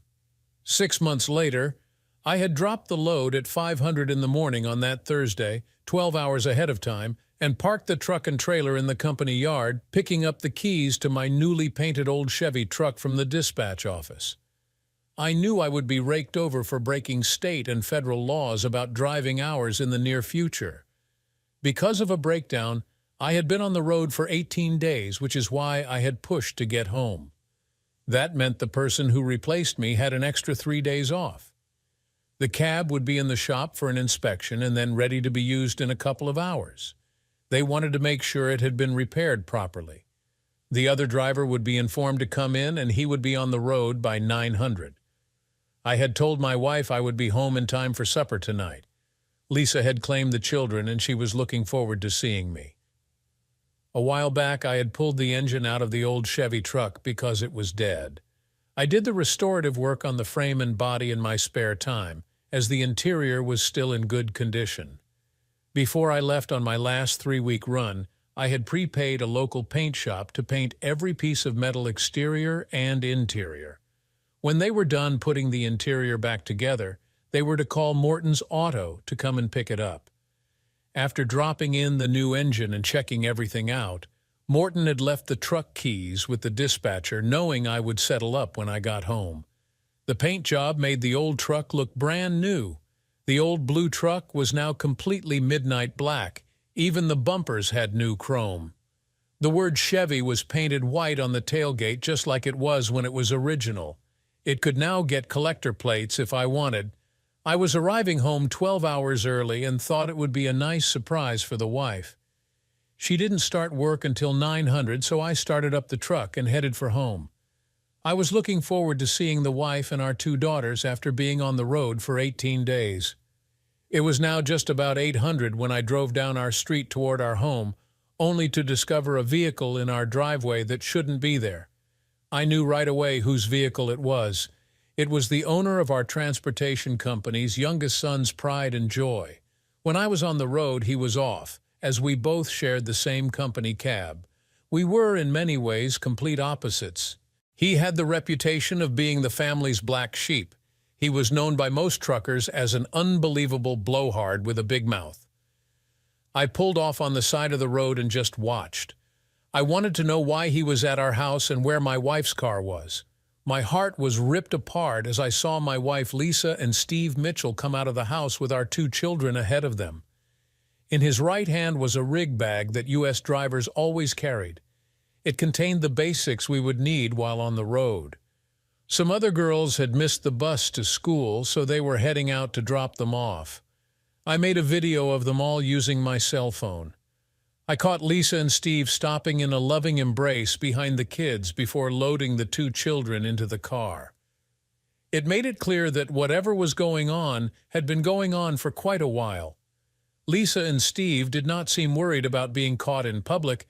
They looked like just another happy family. They drove right by me, completely oblivious to who I was. As I figured, my wife no longer recognized my restored truck, and since I was not due home, she was not looking for me. I watched them in my rearview mirror as they turned the corner. I pulled into our 3-bedroom house and prepared to see what else I could find. I found that our 2 children's bedrooms were like they always were. So was our master bedroom. My wife's clothing was where it should be, so was mine. Even our bed was made, which was a bit unusual because of the kids missing the bus. So far, nothing seemed out of place. If they had spent the night together, where were the remnants that would provide me the documented proof I now believed I needed? If they were not involved, then there was no reason for him to be here. I had gone through everything twice, but my gut still was telling me to keep looking. From the basement up, nothing stuck out. The dishwasher was full of dirty dishes and needed to be run.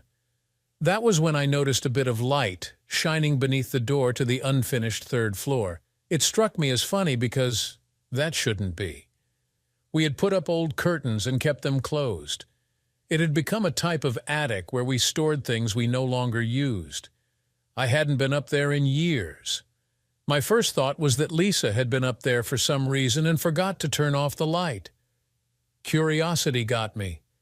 I had to find out why there was light coming through beneath the door. I climbed the stairs and opened the door to discover the whole floor was now completely finished. I was shocked. The morning light was caused because someone had left a curtain open.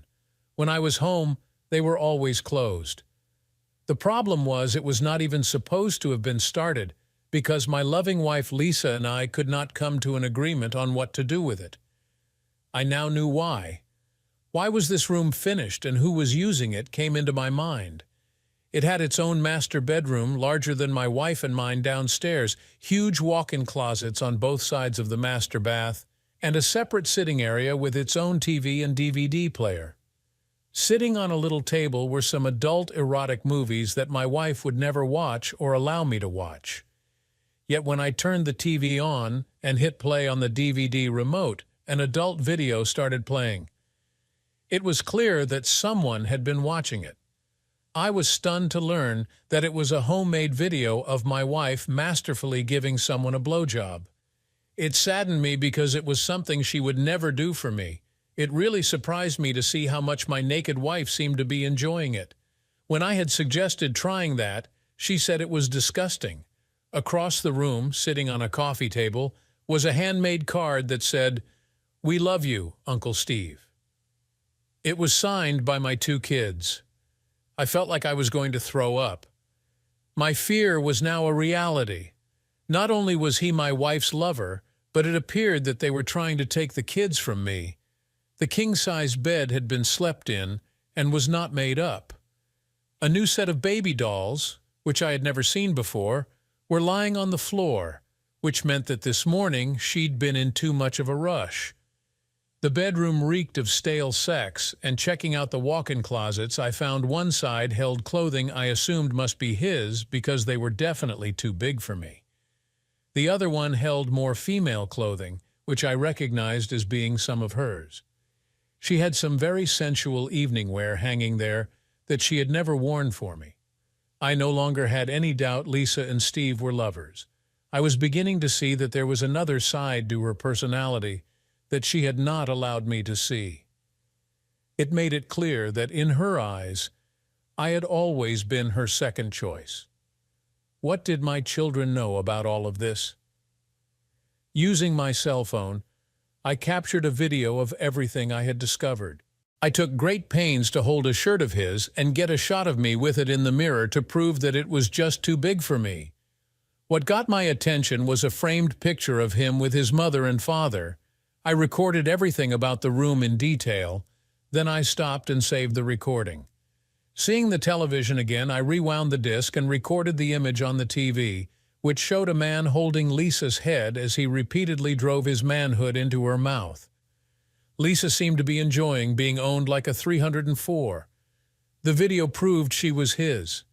His thrusts had her big jugs bouncing, reinforcing in my mind the force he was taking her with. I captured it as the recorder of the video moved the lens up the man's body to show the pleasure in his eyes. It was Steve Mitchell, my boss's son. This was the second clip I saved. I figured I now had all the evidence I needed. Going down to the basement, I grabbed our 3-piece luggage set and proceeded to pack all my clothes. As an afterthought, I went back to the 3rd floor to remove the disc that had their crudely shot sex video recorded on it. I packed it into one of the suitcases. When I was done, I set them by the front door. I would be back for them later. I had a few more important things to do. I called my father and asked him how soon we could get the new store up. He said he was already building it with a 2nd story for a 3-bedroom apartment. He was looking at a regional manager to supervise the overall running of it. He said the chain I work with had granted us a franchise, which would really help us quite a bit. It would take another month and a half for it to be completed and a month after that to get it all set up. Why? I'll be running it, Dad, and living in the apartment. Find me a good civil attorney and one for divorce. I said I would talk to him a bit later on to give him the details about what was going on. I called the farmer who we had bought the farm from and asked him if I could rent a room from him until the construction was done. I got the room, but he said, "Your money isn't good enough." No matter how I tried, he refused to accept any money because he thought he and his wife owed my family big time. I said I would arrive sometime the next day. At 10 a.m., I was in the transportation center, sitting in the boss's office, informing him I was quitting without the usual notice.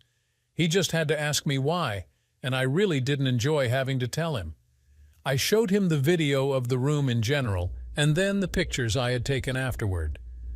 The last one was of the framed photo of his wife and him together with their son, Steve. "Where did you get that?" Joe Mitchell asked. I explained that this was the 3rd floor of my house and it was not supposed to be finished. His face was as white as fresh fallen snow. Then I showed him the clip of his son Steve screwing the woman in the mouth as if he owned her. Joe, a Christian man, viewed it and said, "My God, that's sickening." I said, "The woman being taken in the mouth by your son is named Lisa. That is why I am leaving her. Lisa is my wife. That clip was created in a separate room on the 3rd floor with a 3rd person's help. I didn't know what to think, so I said, 'I'm sorry. You see, because of your son's and my wife's conduct, I've been given no choice. I have to quit driving to have a chance of getting custody of my 2 daughters in the divorce.'" He called the accountant to make out my final check and to add a bonus of $12,000 because of what my son has done. Tell no one and get to my office as soon as possible. Are the children his or yours? Joe Mitchell asked seriously. They both look like Lisa. I believe they are mine. I don't think the affair has been going on for a long time, I replied. We have been hearing things for a long time, Joe said. The only way to tell is to have DNA done. I suggest you get your son, Steve, to request it, I said with sadness. Please don't say anything to anybody. I want Lisa to find out by herself tonight that I know what's going on. Just so you know, I don't approve of what my son has done. When he comes back in 3 weeks, he's gone.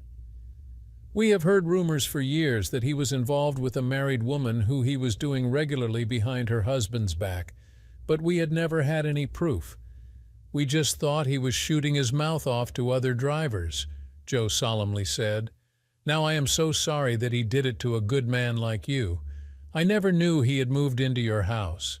He continued, but both your jobs made it easy to see how it could go on for so long without anyone knowing.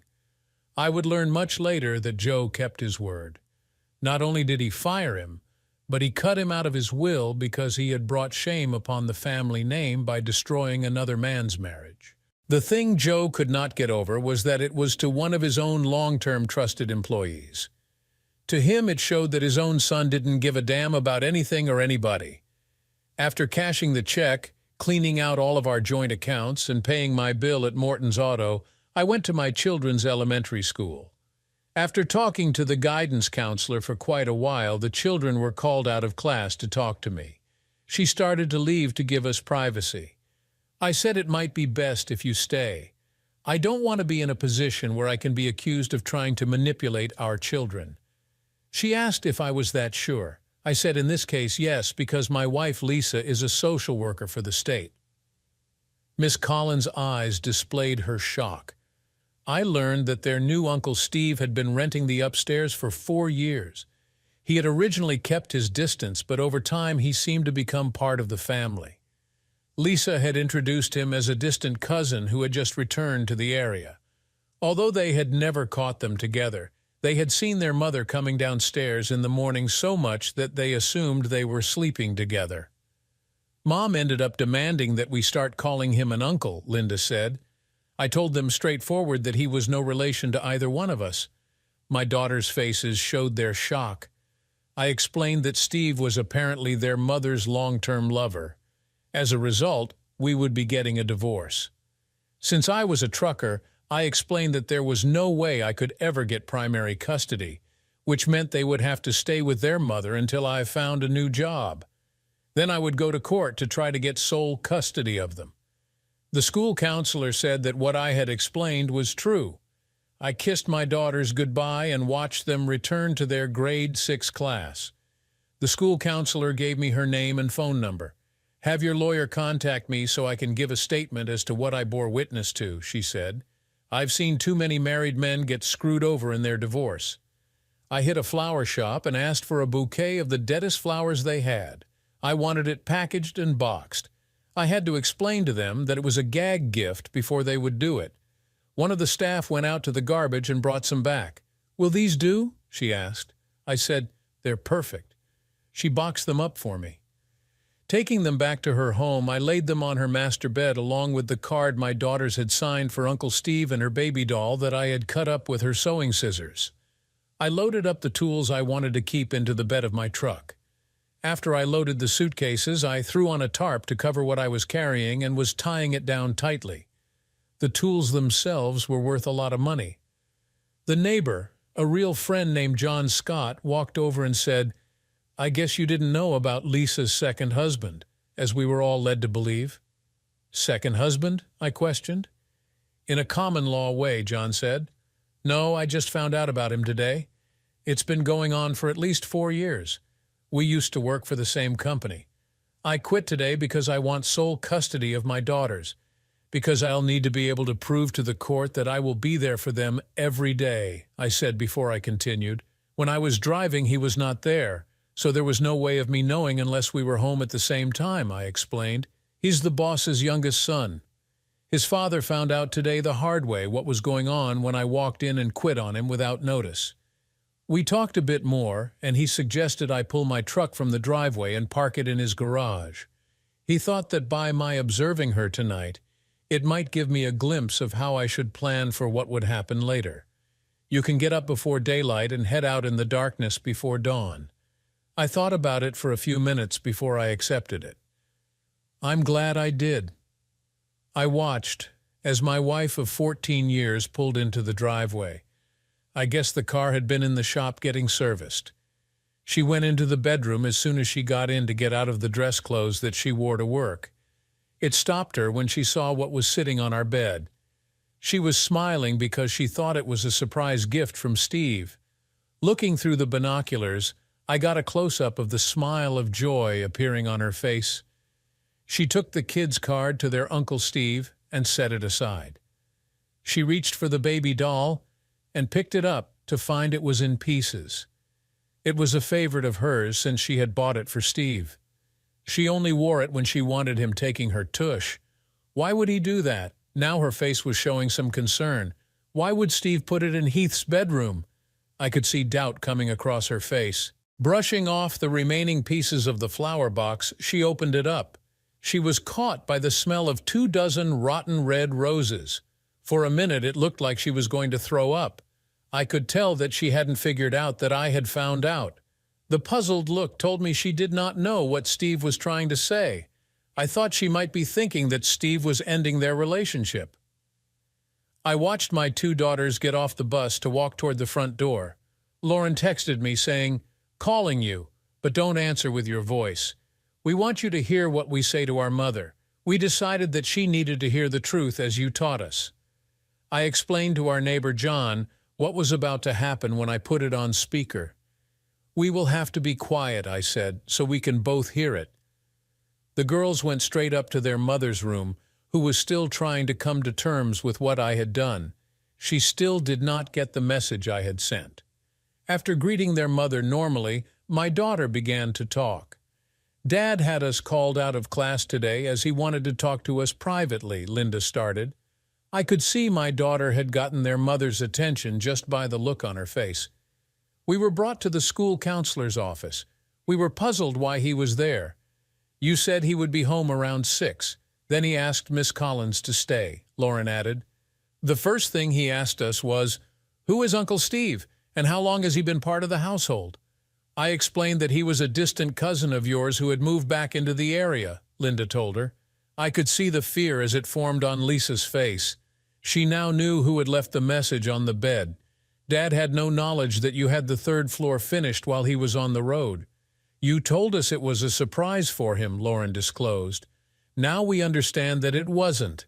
We kept our promise to keep your secret, and boy, was it ever a surprise to Dad," Linda added.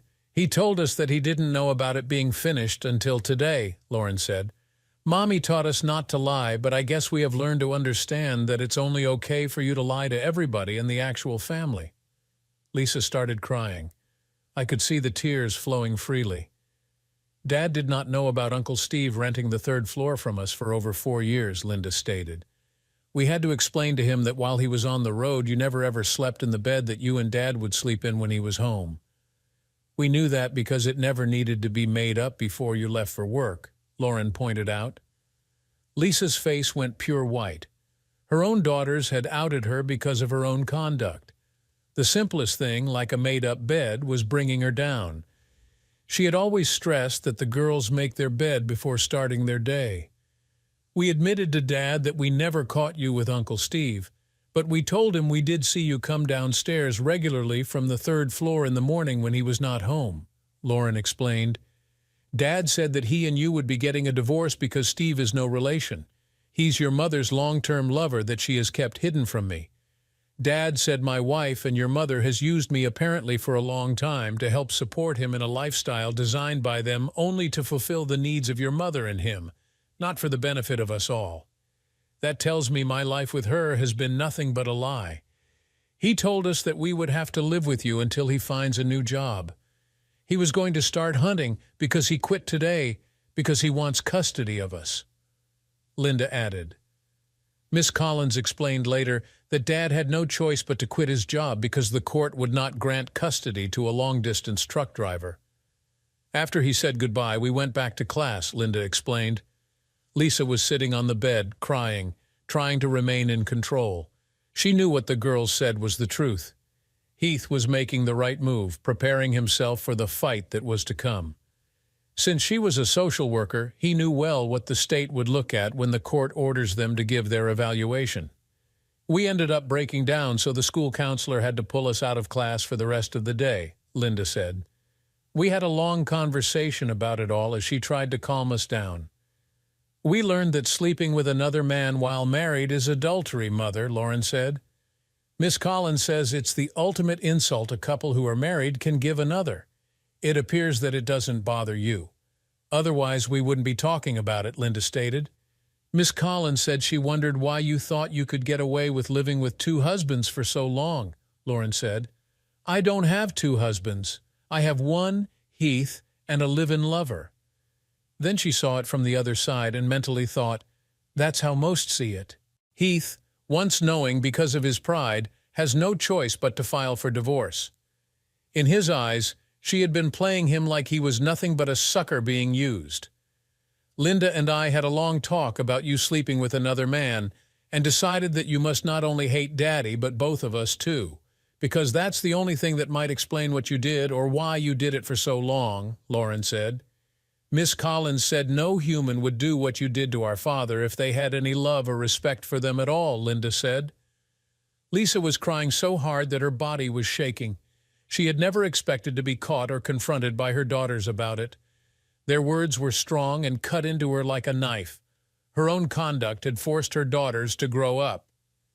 Just before we got on the bus, Miss Collins asked us if we were all right emotionally to ride the bus. If not, she would gladly drive us home. I told her we were going to be fine because it would give us time to talk, Linda said. Miss Collins told us that she was going to testify as to what she had heard today if she was asked to in court. She said she had no choice because she had seen too many men destroyed by the lies of another, added Lauren.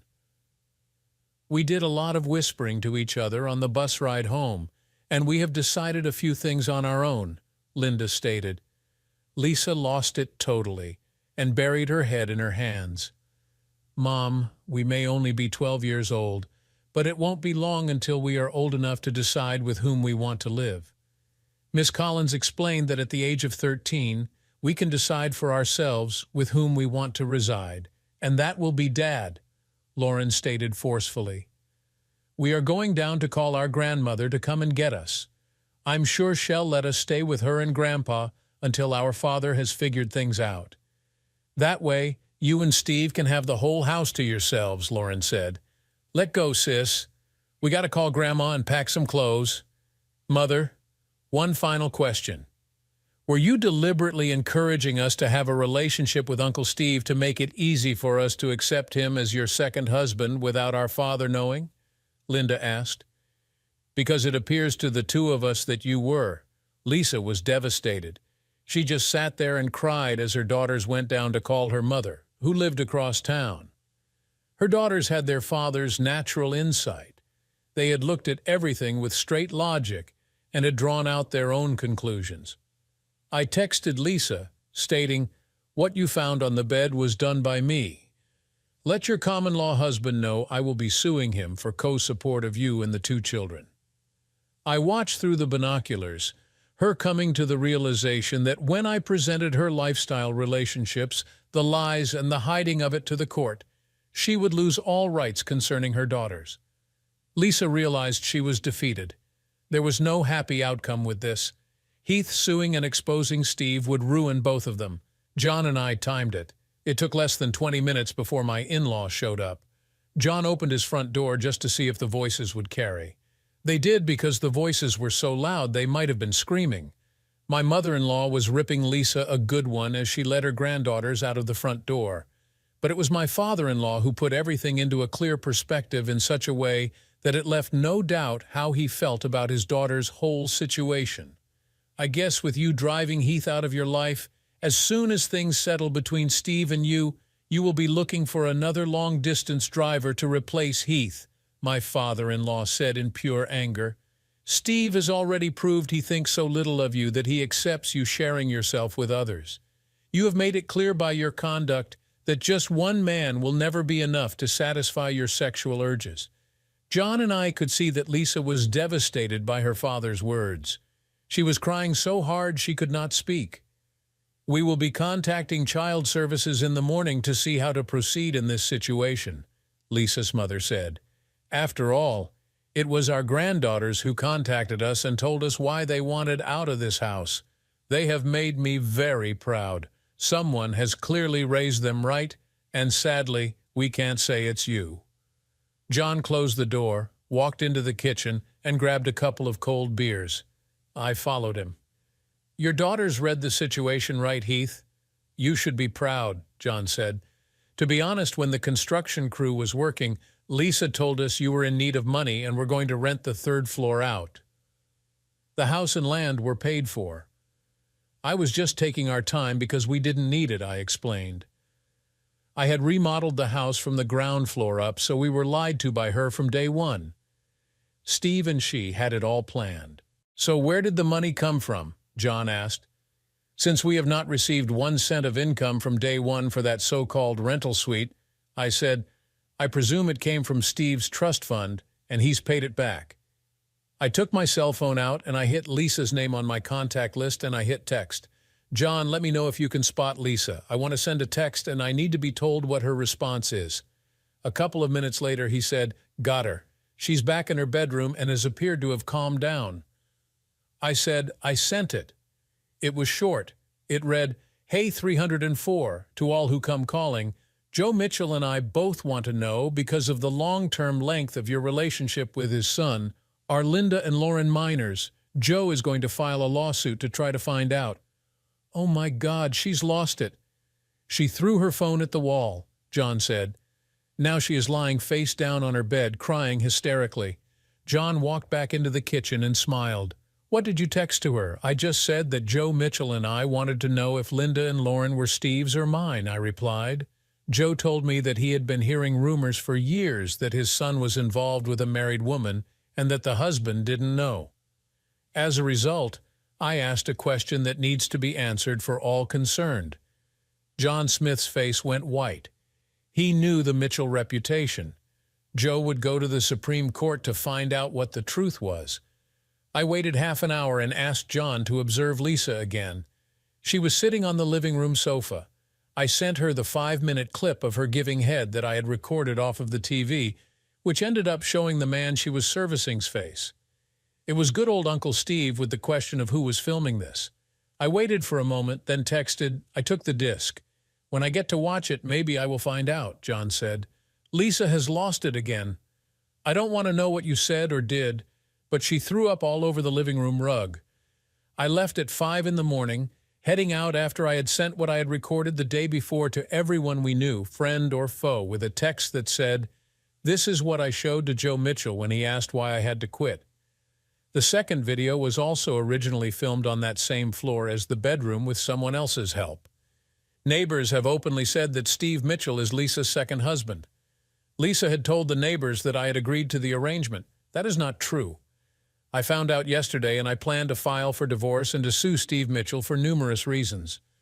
For most, it was not going to be a good start to their day.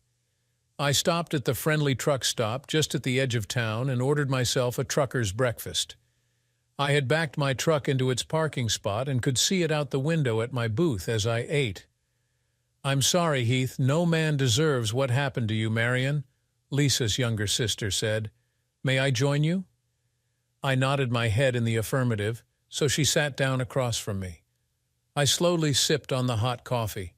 Mom and Dad told me last night. The girls told them everything after they got them home. Just so you know, we all have been blindsided by this, Marion explained. Please, if you change your phone number, let us know. We won't give it to Lisa. The phone number will stay the same, Marion, I said. I was going to be quitting in 3 months anyway because my girls are growing up, and I wanted to be home at nights when they started their active teenage years. What was my sister thinking? Marion let slip out. There is no way you would ever go along with Lisa having a second husband. I don't think we will ever know, I replied. Perhaps it started out as an innocent friendship, but it gradually went to places it never should have. Either way, she seemed to be enjoying it as far as I can tell from what I have heard. It was going on a lot longer than the 4 years we found out about. What do you mean by that? Marion asked. Joe Mitchell, when I disclosed why I was quitting, told me that there had been rumors that his youngest son had been involved with a married woman for years, I explained. He asked if Linda and Lauren were Steve's. Oh, who else knows? She asked. I opened my text messages to Lisa and let her read what I had sent to her last night. Then I showed her what I had sent out this morning. By the time she was done viewing, she had to wipe her tear-stained eyes. What she knew was bad had just gotten a lot worse by what the video showed. Their relationship involved one other person. By the end of the day, everyone will know, I said. Joe will go public in his quest for the truth. It may end up that both are mine, or both are Steve's, or maybe neither of us is their biological father of any of them. The question I'm playing with now is whether the person making the video is male or female. Marion, I guess, saw the tears in my eyes because she stood up and moved over beside me just to hold my hand. We didn't say a word until the waitress took our order. Finally, I had to let go of her hand so I could eat. Heath and Lisa had married at 20. She was the youngest of the bridesmaids. But even at that age, she'd been infatuated with him. She thought he'd been so handsome back then and still was. He drove a long-distance truck so Lisa could continue her university education. When she graduated and got hired by the state, she was offered several locations, but chose the one back in her hometown. Now she knew why. It was to be near her first love, Steve, whom their parents never approved of. Marion looked at Heath and felt that he could not handle knowing that for now. When Heath was home, she spent as much of her free time with him as possible. Heath was an honest man who always treated her as an equal. When she was having difficulties, it was him she went to. He taught her to look at situations from all sides, making her big problems become small. It wasn't hard for her to fall in love with him. It was so real to her that every man who had tried to court her since had to meet the standards he set. Her parents were looking for her to marry, but Marion could not tell them that she loved someone else and always had. He was a loyal man who had never looked at another woman. She just had to find a way to keep Heath in her life for now. When the time was right, she would make her move and prove to him forever that he had married the wrong sister. Heath, do you know where you will be living? Marion asked. Linda and Lauren asked Mom and Dad to take them in. They're angry, upset, and determined, but are so proud of their father. The girls told Mom and Dad they will tell the court that they want to live with you, she said. Mom and Dad explained to them that you were doing what is right for the long term. I can bring them to you on the weekends so you can see them if you want. I opened up my notes and gave her the address of the farm. My dad and I have started building a gas bar and convenience store near this location. I will be staying with the renter of the farm we own, I said. I will have to check with them before I can give an answer to your question. We are putting a large 3-bedroom apartment on top in which I will live. Why out there? Marion asked. We own 10 acres on each side of the intersection that we plan to subdivide and sell off as 34-acre lots after we have got it developed, I explained. If needed, we can take more of the farm as needed. There is nothing in the area, so the store will be a convenience for a lot and a drawing point. How did you find it? Marion asked. According to Google Maps, there is nothing near there. I was cutting across the country to save time, I explained. There was a lot of traffic on the road. I noticed the sign at a 4-way stop and followed it. The traffic flow would support the business. After we finished the meal, I picked up the ticket. Marion leaned in and kissed me on the cheek like she always did. It made me smile. Keep in the back of your mind, Heath, Marion said. There are a lot of us who have always loved you for being the man you are. While driving, I called my father and explained everything. He said he would give me one of the best divorce lawyers possible. I clocked the mileage to where I was going. It was only 90 miles. It was just after 900 when I arrived at the construction site. I smiled when I saw it because Dad was going big. It would have 8 pumps for passenger vehicles, 2 for small commercial trucks, and 2 for the big rigs on the far right side. The holes had been dug, and the blocks framed for the start of the spillage collection system in case the tanks ever started to leak. The floor and concrete needed for steel support had started. I got into the construction trailer and saw the design that Dad was working from. It was just like all his others, except for the 2,600 feet apartment on top. I smiled too because it meant he saw the potential of the area. After about 3 hours, I headed out to the farm. Bill Thompson came out to greet me. He loved my restored old Chevy truck. Those were the days when speed, weight, and hard metal were supreme. The missus was about to serve lunch, and I was told to come in. The missus, Bill called her, prepared a typical farmer lunch, and she was tickled pink by how much I ate. After the meal, I started to help her clean up while she put the leftovers away. I started the dishes. She noticed I was no longer wearing a wedding ring.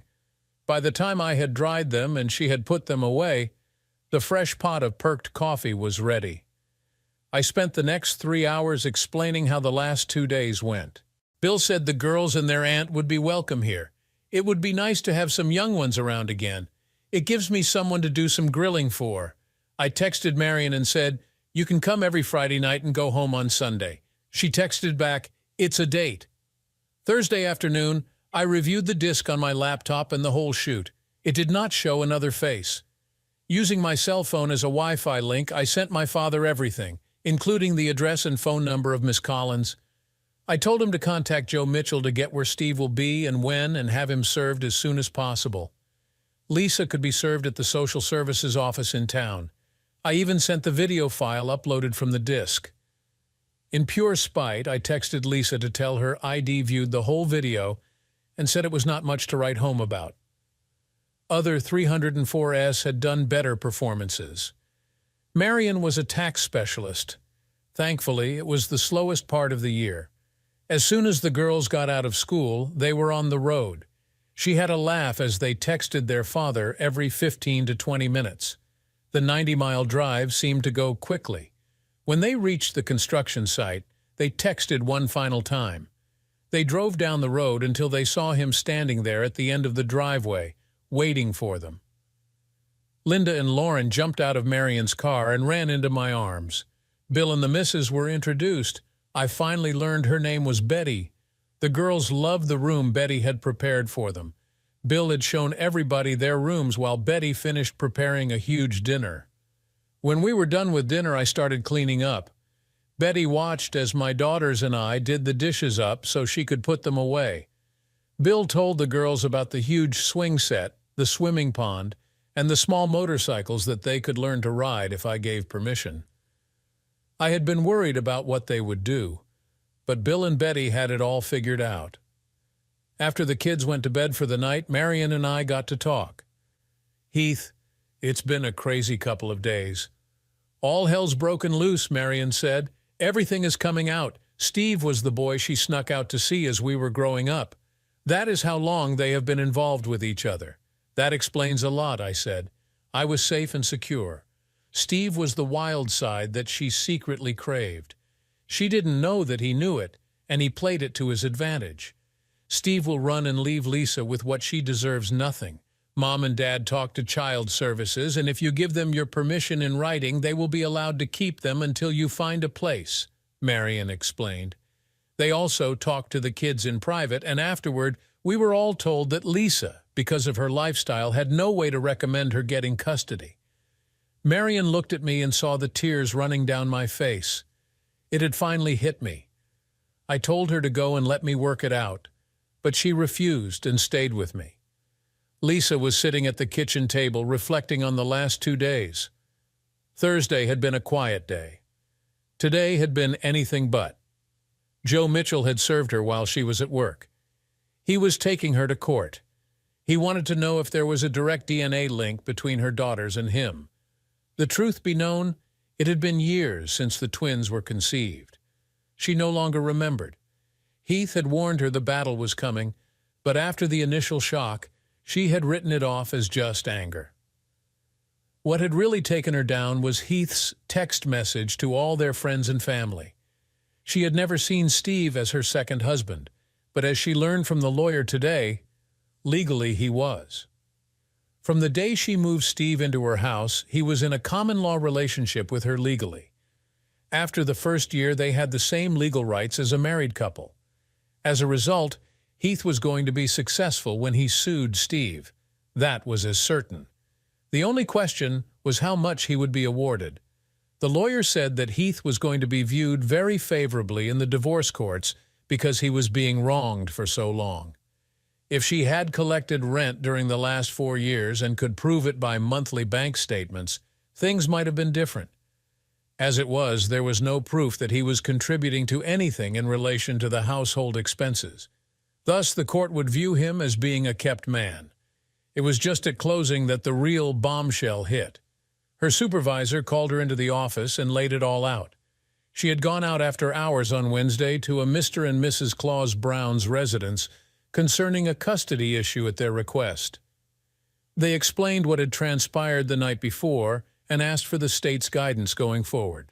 After talking to the children involved, I told the grandparents that if they got written authority to look after the kids from the father, we would accept them as having temporary custody until the case is decided. I know they are your parents, her supervisor said. Lisa, I can't transfer you at this time, but as soon as there is a spot available, I will. I can't terminate you or fire you, but your effectiveness as a social worker in this area is gone. No one would accept your word about anything you say. So you're permanently assigned to office work, and you have to turn over your current caseload to others, she said with disgust. Lisa understood. She had nobody to blame but herself. It had been her choice and her choice alone to keep chasing Steve. It was finally hitting her that there were consequences for everything we did. It had been a busy Saturday. Linda and Lauren had been geared up. It was a hoot listening to Bill explain to my daughters the do's and don'ts about the small motorcycles that were standing beside them. It was amazing to watch as they took to it. After 3 hours, Bill said that was enough for the day because their bodies were going to be stiff and sore. Seeing they were sweaty, he said, "Go throw yourselves in the pond for a quick dip." Betty and Marion were drawing closer. About 4, the girls were called in to help prepare part of supper. I had to check up on them because it was something they had never done. The 4 ladies were at the kitchen table cutting onions for 2 dishes and peeling hot-boiled potatoes to make potato salad. Bill started warming his barbecue up, getting ready to cook the steaks he had thought of. I assisted him where I could. We ate the steaks, potato salad, and baked beans outside at the picnic table. It was interesting that neither the TV nor their cell phones had been used once all day. It was like the twins were discovering a whole new life. It was the girls who decided they wanted to go to bed early because they were tired. The 4 of us sat and had a few beers as we played cards until we called it a night. Sunday after lunch, they headed for home. Marion had got a handwritten letter witnessed by Bill and Betty, giving them the permissions they required. Claus Brown called me early Monday morning to thank me for getting the letter back to him as quickly as possible. He had taken it personally into the office. The supervisor copied it for their records and then gave him a legal notice to show all concerned that they were the legal custodians of their granddaughter. We got into the history of his daughter and Steve. I ended up learning a lot of things I didn't know about. The following Friday morning, Steve Mitchell was in Austin, Texas, picking up a load of sterilized medical equipment when he got served. That same morning, just after the social services office opened, Lisa Mitchell got served.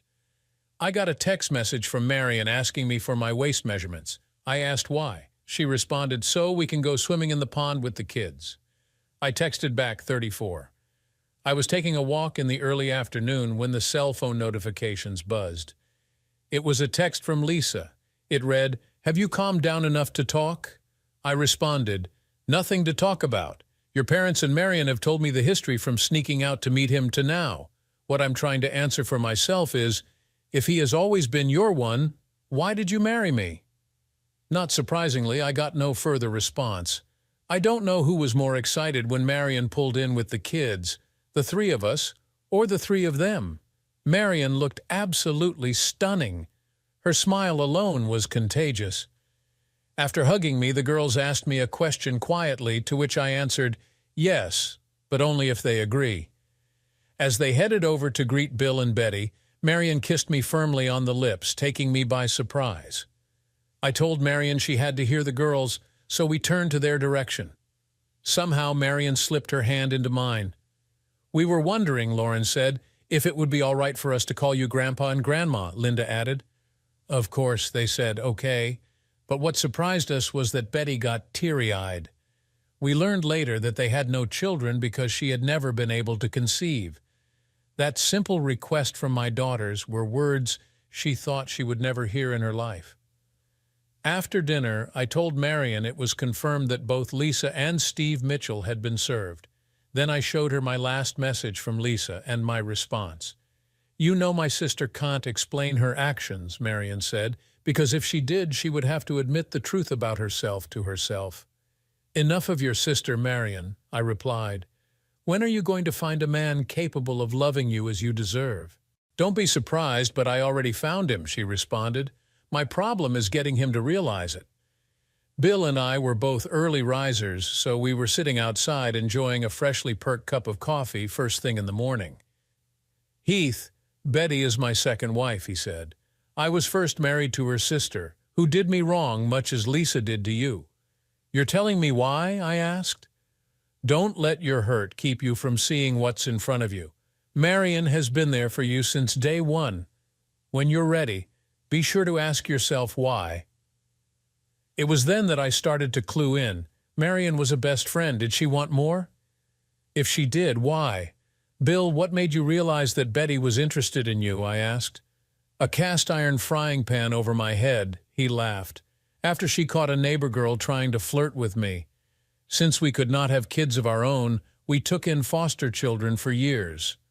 Our conversation ended because we heard voices as the rest of the household was coming alive. After the twins rode the motorcycles for 3 hours, it was time to go for a swim. So we all went. Bill and Betty brought down the lawn chairs to watch us play with the beach ball for a while. Marion looked stunning in her white bikini with her auburn hair pinned back behind her ears. Her full, ripe jugs bouncing as she tried to hit the ball back. She couldn't help getting my attention. The way she walked in bare feet caused a slight wiggle in her tush. I had my eyes on it as we walked down to the pond. Bill had got me looking at her in a different way. The pond was deeper than I figured and fed by a small creek. He had created it using railroad ties in a low section of the land. As a result, it had its own little waterfall. Our first game of beach ball volleyball was one adult with one child, then the 2 girls against us. For the 4 of us, it was a time of laughter, sarcasm, and just plain fun. It was nice just being us.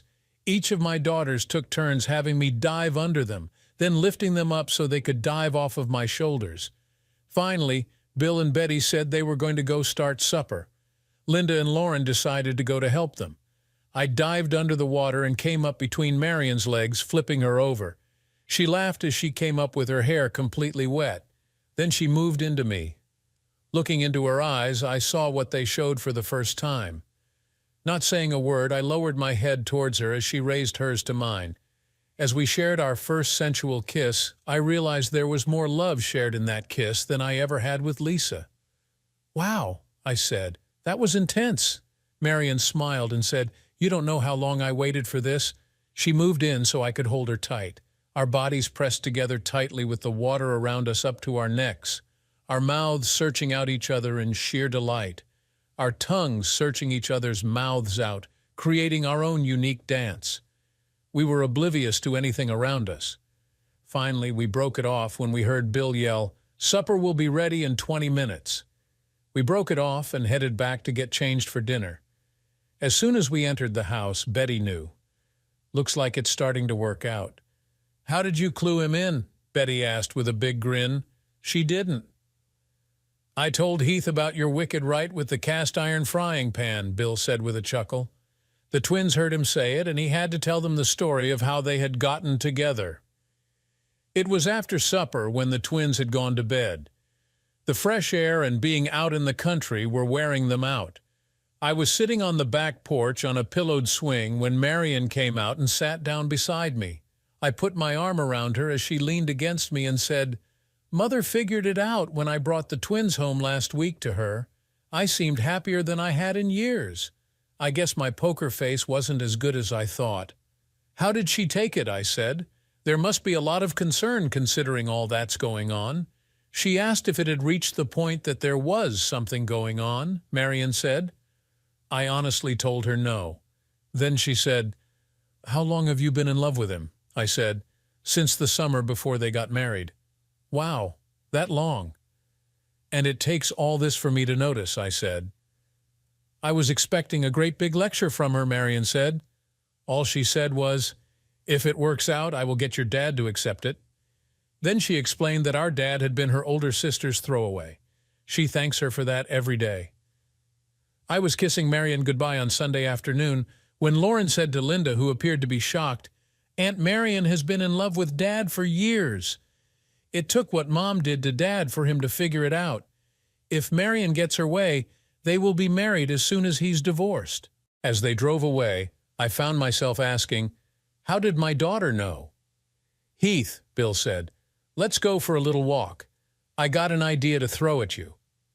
We walked off the front of the property to the road, over the bridge that covered the small creek, to the other side of the property. There was a nice section of land that was originally part of the house area. "This would be a perfect spot for a house, don't you think?" Bill said.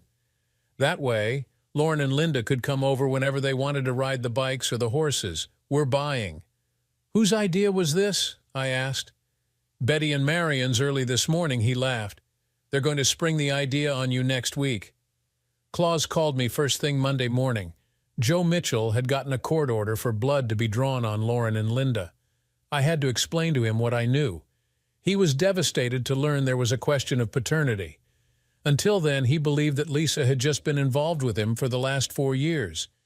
He was so upset with the revelation that he walked into social services and told his daughter in front of everybody that as far as he was concerned, she was dead in his eyes. I talked to my mother-in-law, who informed me that Miss Collins had provided a notarized statement for my lawyer. "Steve is due back in town on Wednesday. Do you think you should be around to see what's going on? You could stay here." I told her I would think about it. I called John Scott and inquired if I could slip in and stay at his house on Tuesday night. He said sure, because he had some things to share with me. Bill suggested I take his vehicle so that nobody would recognize it. I said I would, but only if he took the truck and took his wife out for a day on the town. He laughed and said, "You're pretty smart for a young fella." Dusk had already settled when I slipped into town. I called John to make sure he was home before I pulled into his driveway. It seemed that Lisa had another gentleman caller at the house regularly since I had left. He was over at the house right then. When I looked through John's binoculars, I recognized the face instantly. It was Steve's older married brother. Joe Mitchell was surprised to hear from me. I said I needed to see him and gave him the address I was staying at. When he showed up, I gave him the key to my house, telling him he had to see it to believe what I had found out. I told him I had discovered who the one filming Steve and Lisa was. They were currently together in the third-floor bedroom. John and I watched him walk over to my front door. Using the key, he walked in. "What do you think he's going to do when he finds out who he is?" John asked. "Joe Mitchell is a proud man." "It all depends on what his pride pushes him to do," I responded. "I just hope it doesn't push him past the breaking point." We were just sitting in the kitchen when we heard the sound of a gun firing. We feared the worst. John called 911 when the police, fire department, and an ambulance showed up. We went outside and watched. John and I could not stop laughing. To us, it was a hoot seeing Lisa half-naked and Joe Mitchell's brother in cuffs. We got concerned when we saw Joe Mitchell coming out being carried on a cot. John pulled out the police scanner and set it up. We learned that Joe had busted into the third-floor bedroom, and Joe's brother had shot him thinking it was a home burglary happening. Joe was being transported with a shoulder injury. We stepped back outside to be noticed by Lisa, who now had some clothing on. She looked at me standing across the street and her face went white. Things for her had gone from bad to worse. John said to me, "I can't believe that she was involved with both brothers." I said I knew there had been a third person, but I did not know who. "I feel sorry for Joe. He doesn't deserve this." No one does. At 6 Wednesday morning, I pulled into my in-laws' place. Claus Brown was already up preparing for the day. He had the door open before I got out of the truck. Over coffee, before anyone else got up, I broke the news to him about what had happened last night. Rose, his wife, was stunned to see me, but gave me a big hug anyway. It wasn't long until my daughters were down, fully dressed. Both were thrilled to see me. Of course, I drove them to school before returning to the in-laws' residence. Claus had gone to work. Rose and I had a long talk about both her daughters. She and I both came to the same conclusion that Lisa had never loved me at all. I went to see Joe Mitchell, who was resting with his wife near his side. When she was introduced to me, she stood up and started choking up as I took her into my arms. Joe heard me tell her not to feel responsible for the stupidity of their kids. Joe smiled and said, "Heath has always taken things in stride. One thing I can say is that I've never seen him lose his temper." "I've come close to it a few times," I said. "I thought if I ever lost it, I would kill someone." Joe laughed. "Steve is in jail. His brother is facing bankruptcy since he's lost his trust. We don't know what his brother's wife is going to do. It's a real mess. And then there's you. Do you want to come back as management?" I had to refuse because, as I tried to explain, I had developed a new attitude towards life. I went to the transportation center and watched as Steve got signed in and signed out for the last time. Jason told me he was doing about one. Watching him drive off in anger was a real hoot. Knowing his explosive nature, I called John Scott, asking him to watch my house because I expected trouble. Marion was just shutting down for the night when the receptionist came into her office. "You have a nice-looking gentleman asking for you. He's holding a dozen red roses," she said. "He wants to know if you would like to go out for dinner." Marion followed her out, wondering who it could be. If I had any doubt about how Marion felt, it was erased when she saw me. Those tears forming in her eyes showed it all. I followed her to her apartment. Then, after she had parked, we headed to Outback for their steak and shrimp special. We nibbled on their blooming onion while we had a couple of cocktails. We had just finished our meal when John phoned. Steve had gotten home before Lisa and was waiting for her. The booze he had drunk while waiting for her had only fueled his anger. With his father in the hospital, his brother in jail, and having just lost his job, he had come to the conclusion that it was all Lisa's fault. He was waiting for her with a gun in his hand when she came through the door. The neighbor, hearing the firing of a gun repeatedly, called the police. Lisa was in bad shape and was being rushed to emergency. John said it did not look good. I informed Marion, who called her mother and father. We met them at the hospital. We learned 7 hours later that she died on the operating table. There had been just too much internal bleeding. I called Bill and Betty to inform them what was going on and that I would be driving out on Friday to return his vehicle and pick up my truck. It was hard telling the twins about the death of their mother. Claus and I decided on a closed coffin as we picked it out. It was to think, because of the conduct of one, many lives had been changed forever. No one ever thinks there are consequences for our actions. We were walking back from the burial site when Claus took me aside. "Heath, there is no relationship between Joe Mitchell and the kids," Claus said softly. "More importantly, how long has Marion been in love with you?" "According to your wife, since the summer before Lisa and I married," I replied. "Did she also tell you that her sister threw me away over 38 years ago?" Claus said. "I'm still grateful to this day that she did. If you and Marion work it out, you got my support. That was the moment I started rebuilding my life. It's been 6 years. I watched Linda and Lauren waiting for the bus. Marion, my wife, is busy with our 2 preschoolers, both boys. Bill and Betty have become doting grandparents. The gas station and convenience store have become the center of the village. We now have our own post office. In warm weather, I walk from the house we built beside the pond into work. Joe Mitchell and his wife come by often. His oldest son's ex-wife lives here with their kids. Steve got 12 to 30 years for involuntary manslaughter. His brother ended up being pled down to a misdemeanor. As for the name of our section of the world, it came about because Bill painted a sign that said, "We are all here because of circumstances," and stuck it at the four corners. Thank you for watching today's gripping tale of betrayal and unexpected turns. How would you handle discovering a hidden life within your own home? Let us know in the comments below. Don't forget to like, share, and subscribe for more shocking stories. Until next time, stay tuned for more revelations.